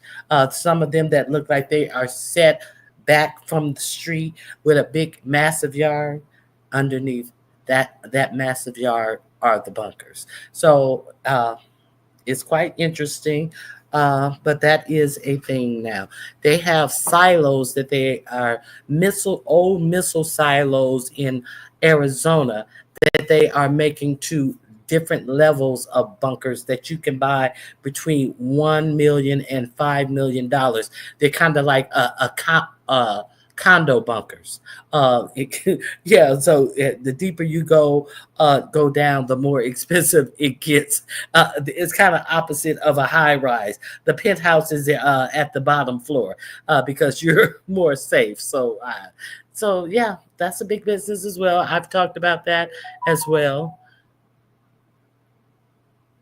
They dropped the prices of bunkers, $20,000 with some taking a 99-year financing. No, I'm talking with these bunkers that I talked about is how the rich are getting in on these bunkers because they are able to stay down there allegedly sometimes for 20 and 30 years. They have their own swimming pool. Of course, they have green walls where you can grow vegetables and all of that. I mean, these are some new age, very comfortable types of bunkers that they are building. And I said, but what if you go down there and you prepare to be down there and your fucking air filtration system fuck up? Who's going to fix it? Does it come with the maintenance crew as well? I'm just wondering. You done paid all this money and they told you can be down there 30 years and you get down there and your goddamn roof won't lock. Your goddamn door won't lock. You see roaches start running in your bunker and let you know your bunker ain't sealed all the way. Because you know, they say a roach gonna survive. Ain't that? When you in your secret bunker and you think that you are sealed off and you open your eyes and you see a roach running across your wall, and the first thing you should do is bend over and kiss your ass goodbye. Let me quit being silly. Anybody want to come up and converse until they play with your eminent domain? That's true. That is true, LaShonda. That is true. I just said a documentary on a black farmer who lost his chicken farm, and I used to live in Eatonville, Florida, and they taught us how bad they did that man at a church I went to. I yeah, you're right. You're right. Now, also, I talked about the old black woman who they were trying to take her house because they were developing something in oh God. I always have I talk about this story often, but I always have it's in North Carolina. The little part that they're redeveloping, or South Carolina, one of the Carolinas. The old black woman, they said that her porch was extended on their property. Her family moved the porch, and they said a shed was overhanging their property, and they still kept harassing her after they moved what they said was encroaching. You would think that her whole house was encroaching, but they had first come to her to buy her house, and she wouldn't accept the price. And then they came up with a higher price, and she said, "You don't come back here with any price because I'm not selling my land." And then they started to try to take her to court on this petty little stuff. Then, oh God, it's not.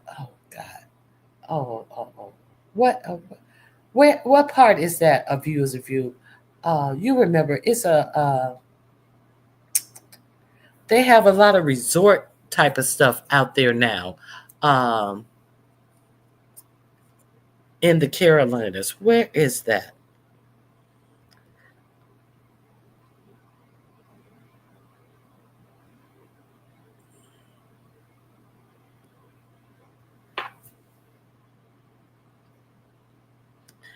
I can't remember where it is. They were trying to steal her land, and fortunately, she lost her. I mean, she won her case. It got attention, and even some different celebrities started. She started a GoFundMe, and then it got traction. Some celebrities were giving her money. I forget what basketball player was giving her money. Supported her GoFundMe, and fortunately, she was able to get a good lawyer, and she won the case. But unfortunately, it was after she had passed away. So this is what this woman in her last days had to go through with greedy developers, knowing that they're lying and just mad because this black woman wouldn't give up and sell them her family land. She told them not to come back because surely if this land is so important, you would pay what it's worth, pay what it could be potentially worth to you. But no, they want to undercut you and lowball you, and then say, fuck it, we will steal it from you. So it didn't happen. It got a lot of attention. Let me see. I can never remember because I've never been to North or South Carolina. So if I get a Carolina story, I can't remember if it's North or South. Let me see.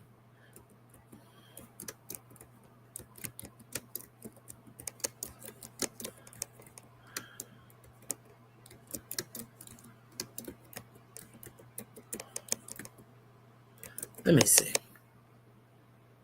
Oh, okay. Here it is. I can always find it. The story is about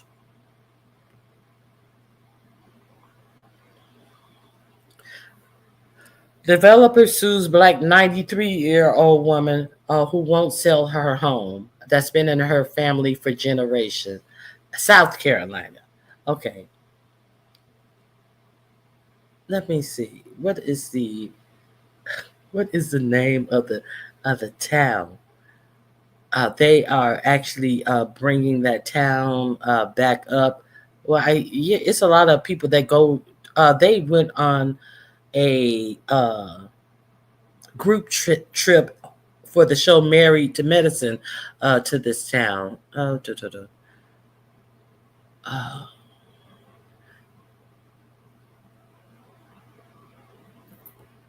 Let me see. It doesn't say. I think I passed it up. Hilton Head. I can never remember Hilton Head. That's where it is. Yeah, so there is definitely that. You already got it. Yes, I always forget. I have such a hard time remembering it. But yeah, I can remember the story, but I'm just like, what is it? What is it? So, because North and South Carolina, I'm so unfamiliar with them, but I'm very familiar with this story. There has been a new ad that came out by a group that I like, the Lincoln Project. It's called Knives Are Out. I'm gonna share this with you guys. Let's watch it together. I haven't seen it, but they usually do good ads. So this is gonna be the last thing I share with you guys today, and I hope you guys have a great weekend. Let's see what the Lincoln Project have put together. The link is in my description box for this as well. I think this is just an ad. Let's see. This time it only... It's funny, Donald. This time it only took 2 months before your own team started stabbing you in the back and tearing each other apart. The knives are out. Elon attacking Peter Navarro and calling him dumber than a box of rocks. Navarro blasting back.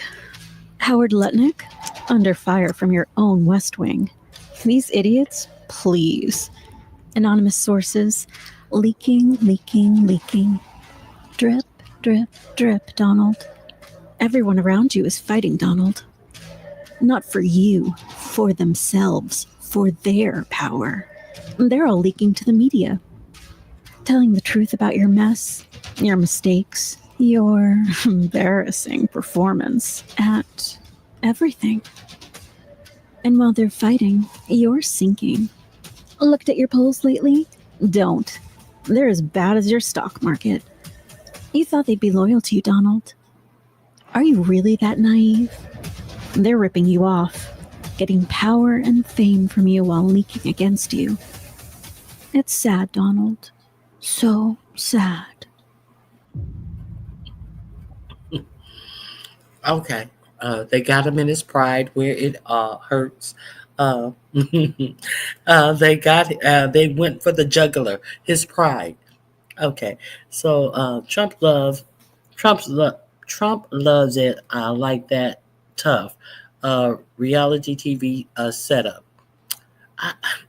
I think his ego is fragile because he put all of these yes men around him because he doesn't want anyone to go up against him. But he doesn't understand that only another snake can live in a den of snakes. So that's what I think it is. He's in a whole writhing pool of snakes like himself.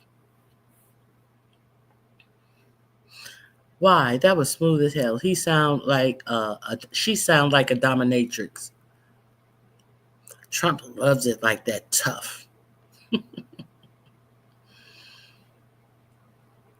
They have some fine looking Southern men down there at Hilton Head. A View is saying. Okay, guys, that's all that I have for you today. I just wanted to put some news that you may be able to use. Now, before I go, when I leave, I go to YouTube, and it is a burning story. So let's check for any burning stories while I was on.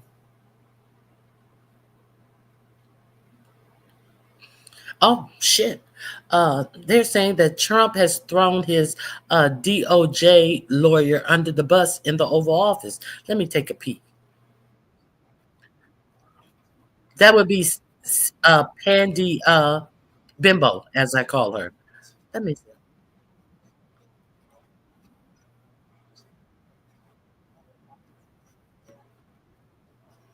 Oh, they may lose their bar licenses. Let's check out this story before we go. They fired the one attorney. He may got off the best. Let's see what this story is about.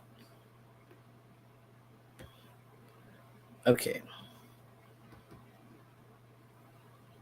I'm going to have to speed him up a little. He's talking extra slow for effect. So let's see what happened.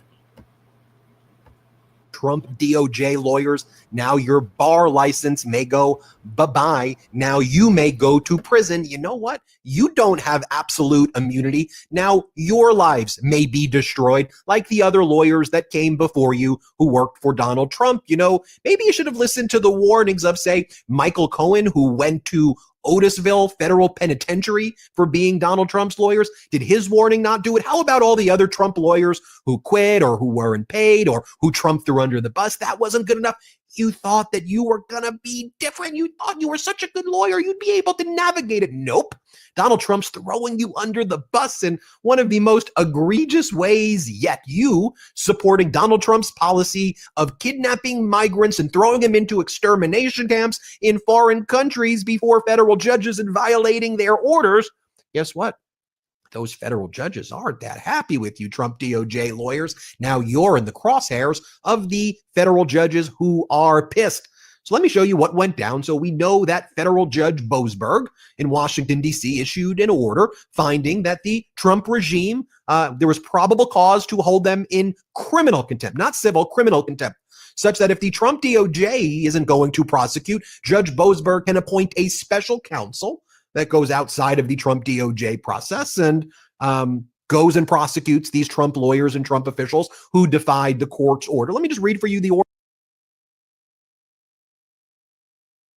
So Boasberg said, I ain't gonna say, they should be tried and put up on charges because I know Pam Bimbo is not gonna do anything. So he is able to get his own special counsel to bring charges against the DOJ attorneys because they are asking who rejected my order to turn the planes around and to let a third plane get off the ground and take people to El Salvador. I want to know who was in charge of making these calls. And everybody's like, oh, I don't know nothing. I don't know nothing. They're walking around there like Sambos in the Trump Justice Department. I don't know nothing. Who is the ultimate top person in the Justice Department, Judge? Go from Pam Bondi on down. That's my opinion. But let's see what happened. Fuck my opinion. Let's see what happened.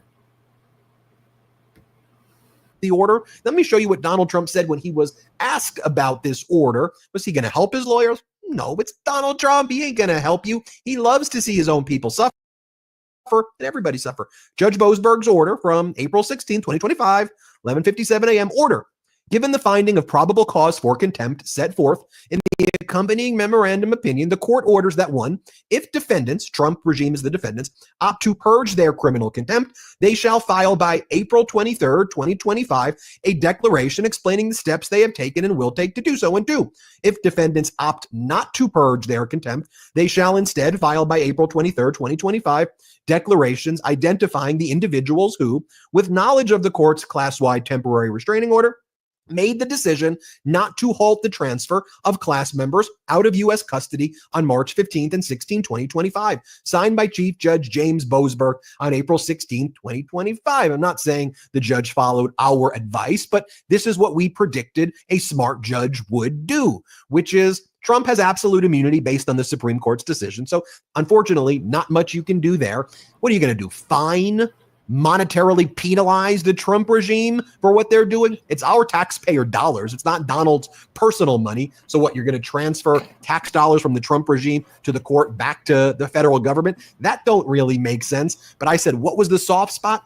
The bar licenses of these Trump lawyers, the people who are enabling this, the DOJ officials who aid and abet the Trump regime's unlawful conduct. They need to be held accountable such that if they're not going to reflect the appropriate ethical standards like candor to the court, compliance with court orders, well, then they should get repercussions. That's why the criminal contempt is against them. The Trump lawyers, the Trump State Department officials, all of those people who were involved in this chain of command from the top level to the bottom. And they're going to say, but Judge, we were following the orders. We were just following the orders. Should we look at the Nuremberg trials for president? You were just following the orders. You were violating court orders. You knew better, and you should not have done this. So Trump is asked in the Oval Office. Judge Boasberg said the Constitution does not tolerate willful disobedience of judicial orders. Do you agree with that statement? Trump goes, you're going to have to speak with the lawyers. I have nothing to do with it. Go and ask them. Here, play this clip. Are you trying to remove him, Mr. President? Yeah, question. Mr. President, yesterday Judge Boasberg, in a case against your administration, said the Constitution does not tolerate willful disobedience of judicial order. Do you agree with that statement? We're going to have to speak to the lawyers. We have great lawyers. I can tell you this, we're doing a fantastic job of getting criminals out of this country who Biden allowed into the country. Hundreds of thousands of criminals, murderers and drug dealers. Let me make sure my mic on. Oh, they're going in circles with this bullshit and these talking points. I don't know. You're gonna have to, but we're doing a great job. Don't look this way. Look this way. Biden. These horrible people. Biden. These horrible people. Look this way. Penn Bondi. She's doing a fantastic job. Nothing. Nobody's looking this way. We're looking at you. Try to deflect from the actual question that was asked of you. Let me slow him down a little bit, because he's talking fast and shuffling his feet and fingers. And I was elected because of the fact, I would say maybe that was the number one fact for a lot of reasons, the economy, a lot of things. But one of the primary reasons I was elected is because I said, I'm going to get the criminals that he allowed. If wrinkles and sagging skin are making your face slide downwards, here's something game-changing you could easily try to smooth. I'm going to get them out. And I got a lot of votes, record-setting numbers of votes. As you know, we won everything. The popular vote, all 7 swing states, we won everything. Now he's talking about the votes. We won this state, that state. Bitch, what about following the court's order? Do you think they should follow a court's order? Why do I have to ask Pam Bondi if they should follow a court order when you are the president of the United States? Oh, because you have no respect for court order. Okay. Everything, and that's what the public wanted. That's what I'm doing.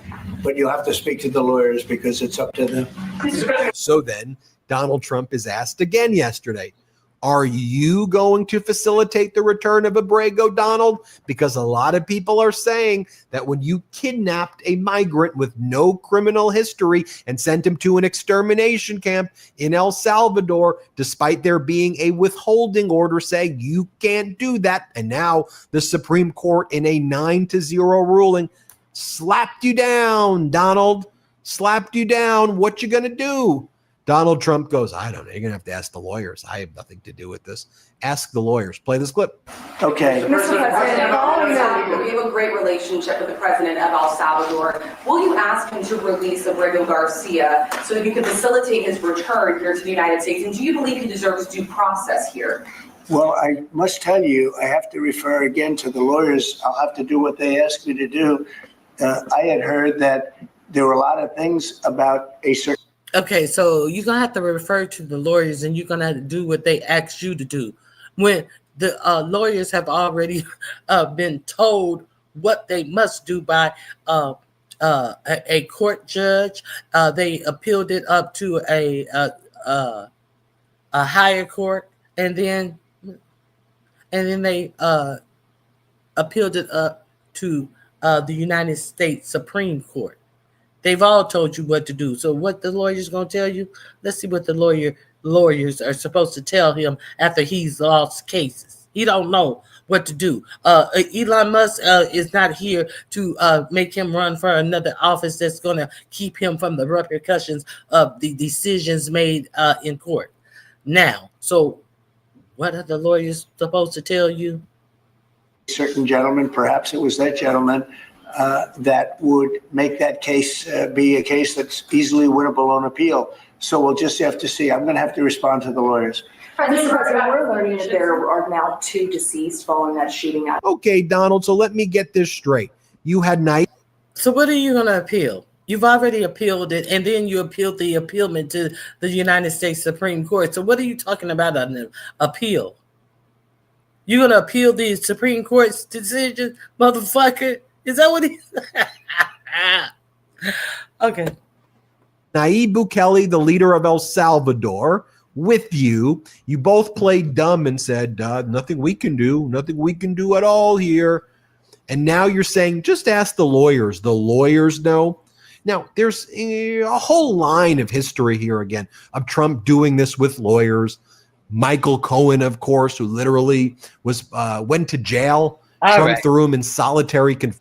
I think that's all we got here. So I hope you got, oh, wait a minute. Who is this? What are they talking about? Hold on. Trump. Remember, he went on Al Sharpton and he explained why he quit. Here, play this clip. Why would you leave the team? By the way, it's the first and only interview, Reverend, that I'll be doing on this topic. Okay, you're someone obviously very special to me and someone I have a relationship with, and you know I'm going to discuss it once and only once to the degree I can. I left the team because it was just my time. I had to follow my compass, and my compass told me it was my time there was done. There are a lot of personal reasons that went into that, things that I can and won't discuss. I also have ASAP Rocky's trial coming up this year, which is going to take most of my year. The attention that's going to be put into that case, there's a lot riding on that for that young man, his wife, and his family. But there are personal reasons. And you know, as much as I'd love to discuss them, I just can't. Wait a minute. He said ASAP Rocky's wife and family. I didn't know ASAP Rocky was married. I thought that was Rihanna's boyfriend. Is he calling Rihanna his wife? What's going on here? Did y'all trip that? Now we know he won that case, and we know Rihanna he jumped into Rihanna's arms. But is somebody familiar with something that I'm not? I don't know him. I only know of this story that he was dating Rihanna. I know nothing of his music career. Did you hear him say his wife in reference to ASAP Rocky? Here, the attention that's going to be put into that case, there's a lot riding on that. For that, discuss it once and only once to the degree I can. I left the team because it was just my time. I had to follow my compass, and my compass told me it was my time there was done. There are a lot of personal reasons that went into that, things that I can and won't discuss. I also have ASAP Rocky's trial coming up this year, which is going to take most of my year. The attention that's going to be put into that case, there's a lot riding on that for that young man, his wife, and his family. But there are personal reasons. And you know, as much as I'd love to discuss them, I just can't, because while I see many lawyers, ex-lawyers of the president, go on television once they're removed from the team or leave the team and discuss him and his legal team and have something to say and criticize everyone around, it's not professional. It's petty ante. It shows a lack of confidence in oneself when you go out there and do that. There's also a fiduciary obligation.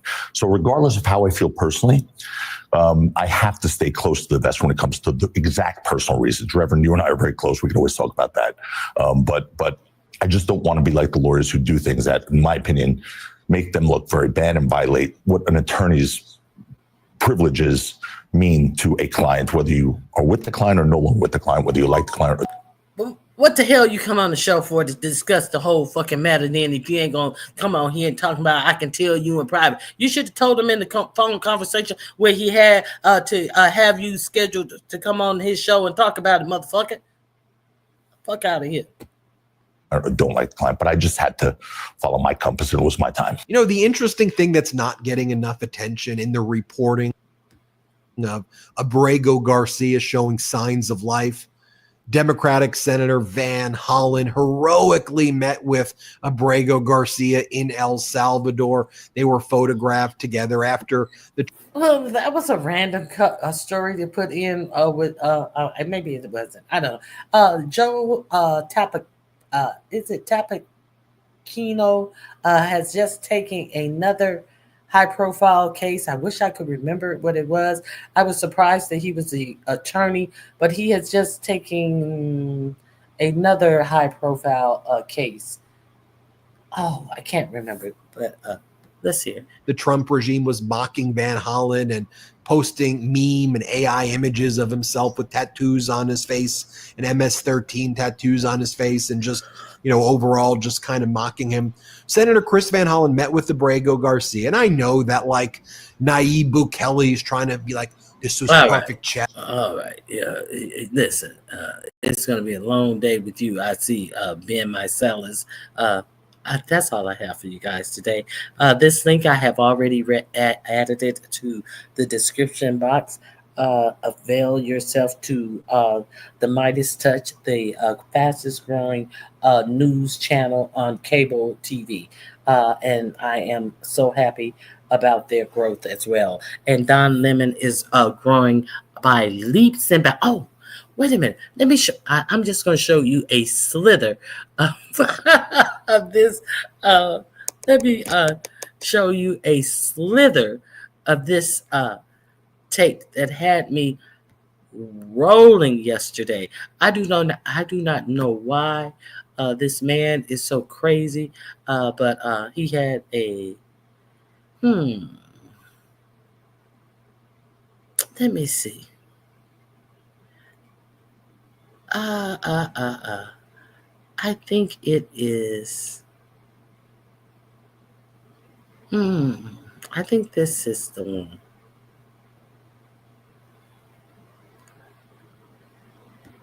Let me find it.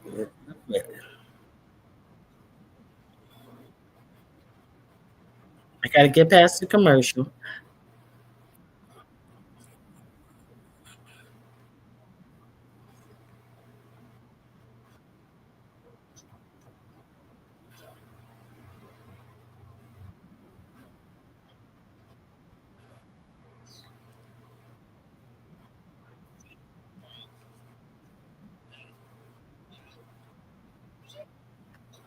Okay, I found it.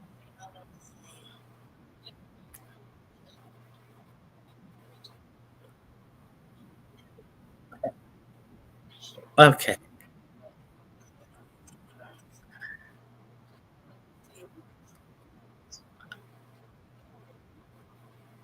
I think I'm right here. Okay. I apologize that it took a second. I just wanted to show a good portion of this video, a funny portion. I want you to go over there and watch Reese Waters. If you have not watched Reese Waters, go over there. He's talking about Black MAGA discovers racism, and this is a good show. I did not know that woman who came on YouTube to say that her child was being set up in, I think it was Colorado or something, by the judge and all of this. I didn't know that she was a MAGA, a Black MAGA supporter. So go over there and check this out. Did I share the link? Okay, I shared the screen. Let's check this out. And what happens after her son gets arrested for shooting somebody. I don't know if the person was unalived or whatever, because let's go. Family, AFF family, Trump supporters. Oh my God, I done found my tribe. And by the way, you are a token. Isn't that crazy? I just had my first Black MAGA meeting last week, and now people finding the tribe. Okay, cool. Yes, I found it. I found that the exact part. Now, Nick Fuentes was calling. Who was he calling a token? The fat Black Republican a token. I forgot. I did the story last week. Jason Whitlock. He was calling Jason Whitlock a token, and that's how he said it. And then she is on here talking about, oh, I found my tribe. Oh, to be a Black Republican, and then he throws Nick Fuentes in here telling Jason Whitlock he's a token. I thought that was genius. If you haven't watched Reese Waters, go over there and watch Reese Waters. Let me play it again without me laughing. Stop scrolling because I done found my tribe. MAGA family, AFF family, Trump supporters, oh my God, I done found my tribe. And by the way, you are a token. Isn't that crazy? I just had my first Black MAGA meeting last week, and now people finding the tribe. Okay, cool. Because you saw Laverne Spicer. It was the Laverne Spicer. I knew it. A lot of us have been exiled by the Black community, but when I say the MAGA family, the AFF family, my snow bunnies, my Hispanic bunnies, oh my God! When I say the support has been mad real. Now, while we're being mad real, you didn't say why you were exiled from the black community.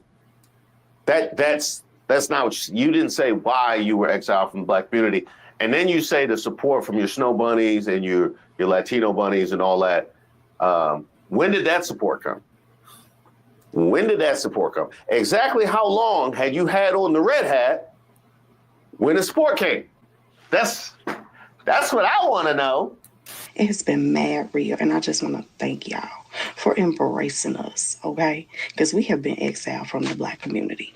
We have been called Uncle Toms, Auntie Toms, told to jump off a bridge, and some of everything else under the sun. We have been totally annihilated by our own, but we have been embraced by you guys.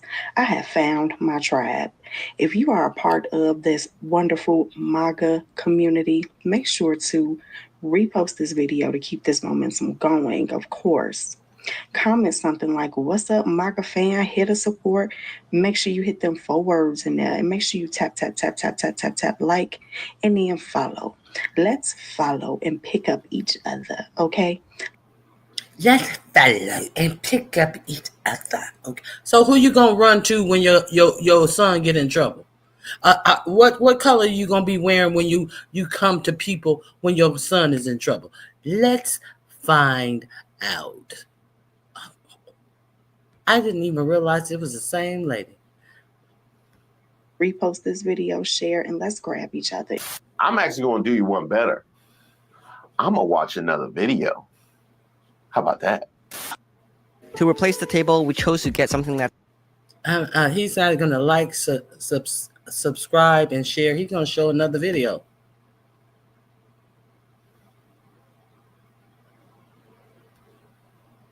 Okay. Repost this video, share, and let's grab each other. I'm actually going to do you one better. I'm going to watch another video. How about that? Wait, stop. Stop scrolling. Real quick. I just need you guys' support in helping to free my son. My son is 23 years old, and he is currently facing 21 years of incarceration due to racial injustice. Due to what? Due to what she said? Y'all gotta go over there and watch Reese Waters. I'm gonna drop that link to this video in the chat. The bitch said, due to racial injustice. Where's her blue and MAGA? Where's her red MAGA cap on this video?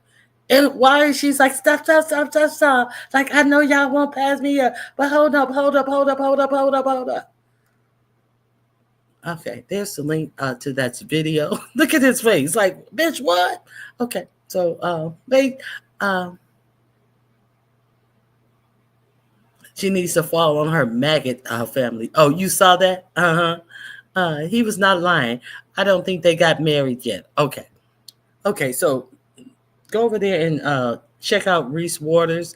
The link is in the description box. That's all I have. Hope you guys have a fabulous weekday. If you want to support the channel, $sign Ronnie Q. Go this weekend. Go out if you want to participate in my next crafting event. Go out and get your supplies ready. I have a supply list on my community wall. We will be making this little bench. You can put little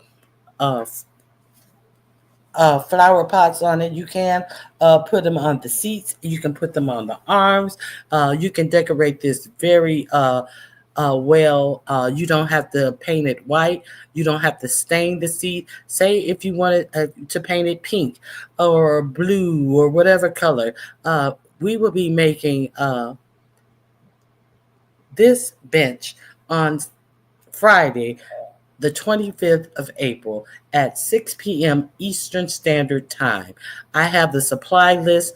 I have a flyer. I have several pictures. I have the supply list. And I have also priced out the items that you definitely need for this. They have the spray paint that you can use for the white portion. It comes in many colors, and the reason why I chose this 2X paint, they sell it at Home Depot, is because it already includes the primer in with the paint. So it comes in many colors, and this is the list that you would need for your materials. I have the spray paint on there.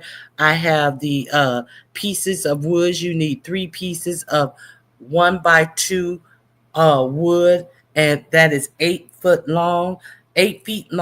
It also has the cutting list of how you would have, if you go to Home Depot, they cut the wood. So you have 3 pieces of wood that are 8 feet long, and you have a cutting list. It says you need, for example, 9 pieces of wood that are 17.5 inches. When you get your 3 wood pieces, go over there to the section where they cut the wood inside of Home Depot. They cut it for free. You have your cutting list. It's on the community wall post. Give them the list. Have them to cut the wood. You don't have to cut the wood yourself. Very, very simple project. Okay, so the 3 pieces of wood in my area for all 3 pieces are $5.25. In my area, the spray paint, I think it was $4.75 or $5.75 for the spray paint. If you already have spray paint, or if you already have exterior paint that you would like to paint your bench, use what you already have. And you will also need 3 packs of the 5-gallon paint stirrers, not the little paint stirrers. It's 3 in a pack. You need 3 packs of those.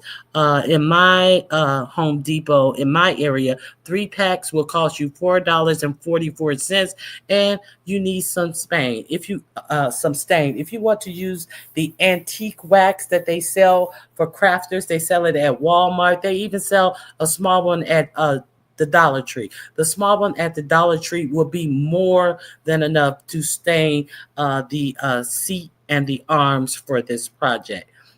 If you find that antique stain, it's water-based, and it doesn't have that chemical smell. You don't have to make sure you put your rags out so they won't spontaneously combust on you. Is non-toxic. Or you can just get some stain, or if you already have some stain, or if you want to paint your arms and your seat a different color. This is your project that you're going to make work for you and your decor, or how you envision your project. You don't have to use stain. You can paint the arms and the seat a different color, or to coordinate. You can paint whatever color you want. But this is what I'm doing. This project specifically right here, what you would need for it is some stain or some antique wax. Now, you see the price for the things that you definitely need only total up to, where's the total? $23. $23.65 for those things that I say that you need. You're going to also need screws. Screws, wood screws. The wood screws that you would need, the lengths, they are in the community wall on the supply list in the community wall. This project is very inexpensive, but it is very beautiful. It will last for years. I personally, this is an add-on. You don't have to add these on. These little little feet things that you push in the wood to make sure the wood doesn't touch the floor. your wood can touch the floor if you want to, but mine is outside, and sometimes it may rain. Sometimes it may get some splash from the sprinklers. Sometimes I may want to wash down the porch with a hose, and I don't want to move the thing. So this keeps the wood from touching the floor.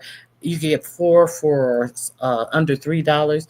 And another alternative thing that I also use, if you see up in these pickets where they have these little dots, look like thumbtacks or something, they have these little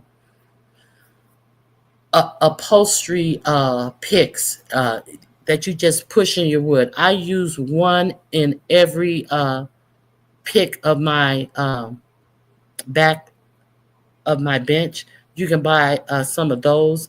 I think you can get a pack of those for under $2. They're very inexpensive. You can find those at Walmart. You can find those at Michael's. I'm not sure if you can find them at Dollar Tree. I'm just saying. And the only other thing you can that is optional, if you want to sand your wood down, you can sand your wood down prior to the event. You don't have to, but I sand mine down. That's all I'm saying. You don't have to. It's not necessary. You're going to need a drill. We're going to pre-drill a hole in the wood to make the box for our seat. And you're going to need wood glue. And you're going to need a stapler. A stapler, that's the only thing you're going to need. A stapler with staples, not the little desk office stapler, the bigger stapler. I hope you guys have that, or wood glue. You do not have to staple it, but you can staple it to make it extra secure in some areas. You don't have to. You can put the wood glue on it and wait for the wood glue to dry. So come out and this is a very, very easy project. If anybody is thinking about doing the project and you want the link to the pre-video to watch how it's put together, a very, very easy project. If you want to use glue and you want to complete the project at the same sitting that we're doing, wood glue takes a little while to dry and cure. You can get some CA glue. It's like a super glue with an aerosol spray. It's two parts to CA glue. It's a squeeze part that squeezes out like super glue, and then there's an aerosol to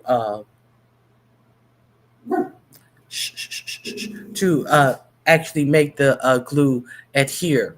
So you would drop a drop of the liquid glue. You would spray the piece that you want to adhere it to, and to activate it, you would put the two pieces together and they're stuck together very hard in like 10 seconds. There's an activator and there's the glue. So you can find that at Walmart, many different craft stores. It's called CA glue. It's like a liquid glue with an aerosol spray. And it would hold your pieces so you don't need clamps or anything if you don't feel like oh, I don't know if I can hold this and pre-drill the hole. Girl, get you some CA glue, spray it on there. It's going to be stuck. You drill the holes in there, put your screws in there. This is a very easy project. These are optional things that you can get if you want to do the project. Join me with my crafting on April 25th. That is a Friday at 6 p.m. Eastern Standard Time. Go to my community wall and check out all the things that I have for you under this post for this event. So I hope to see you guys there. I hope you guys have a great weekend, and I appreciate you being here. Let me see, what is she talking about?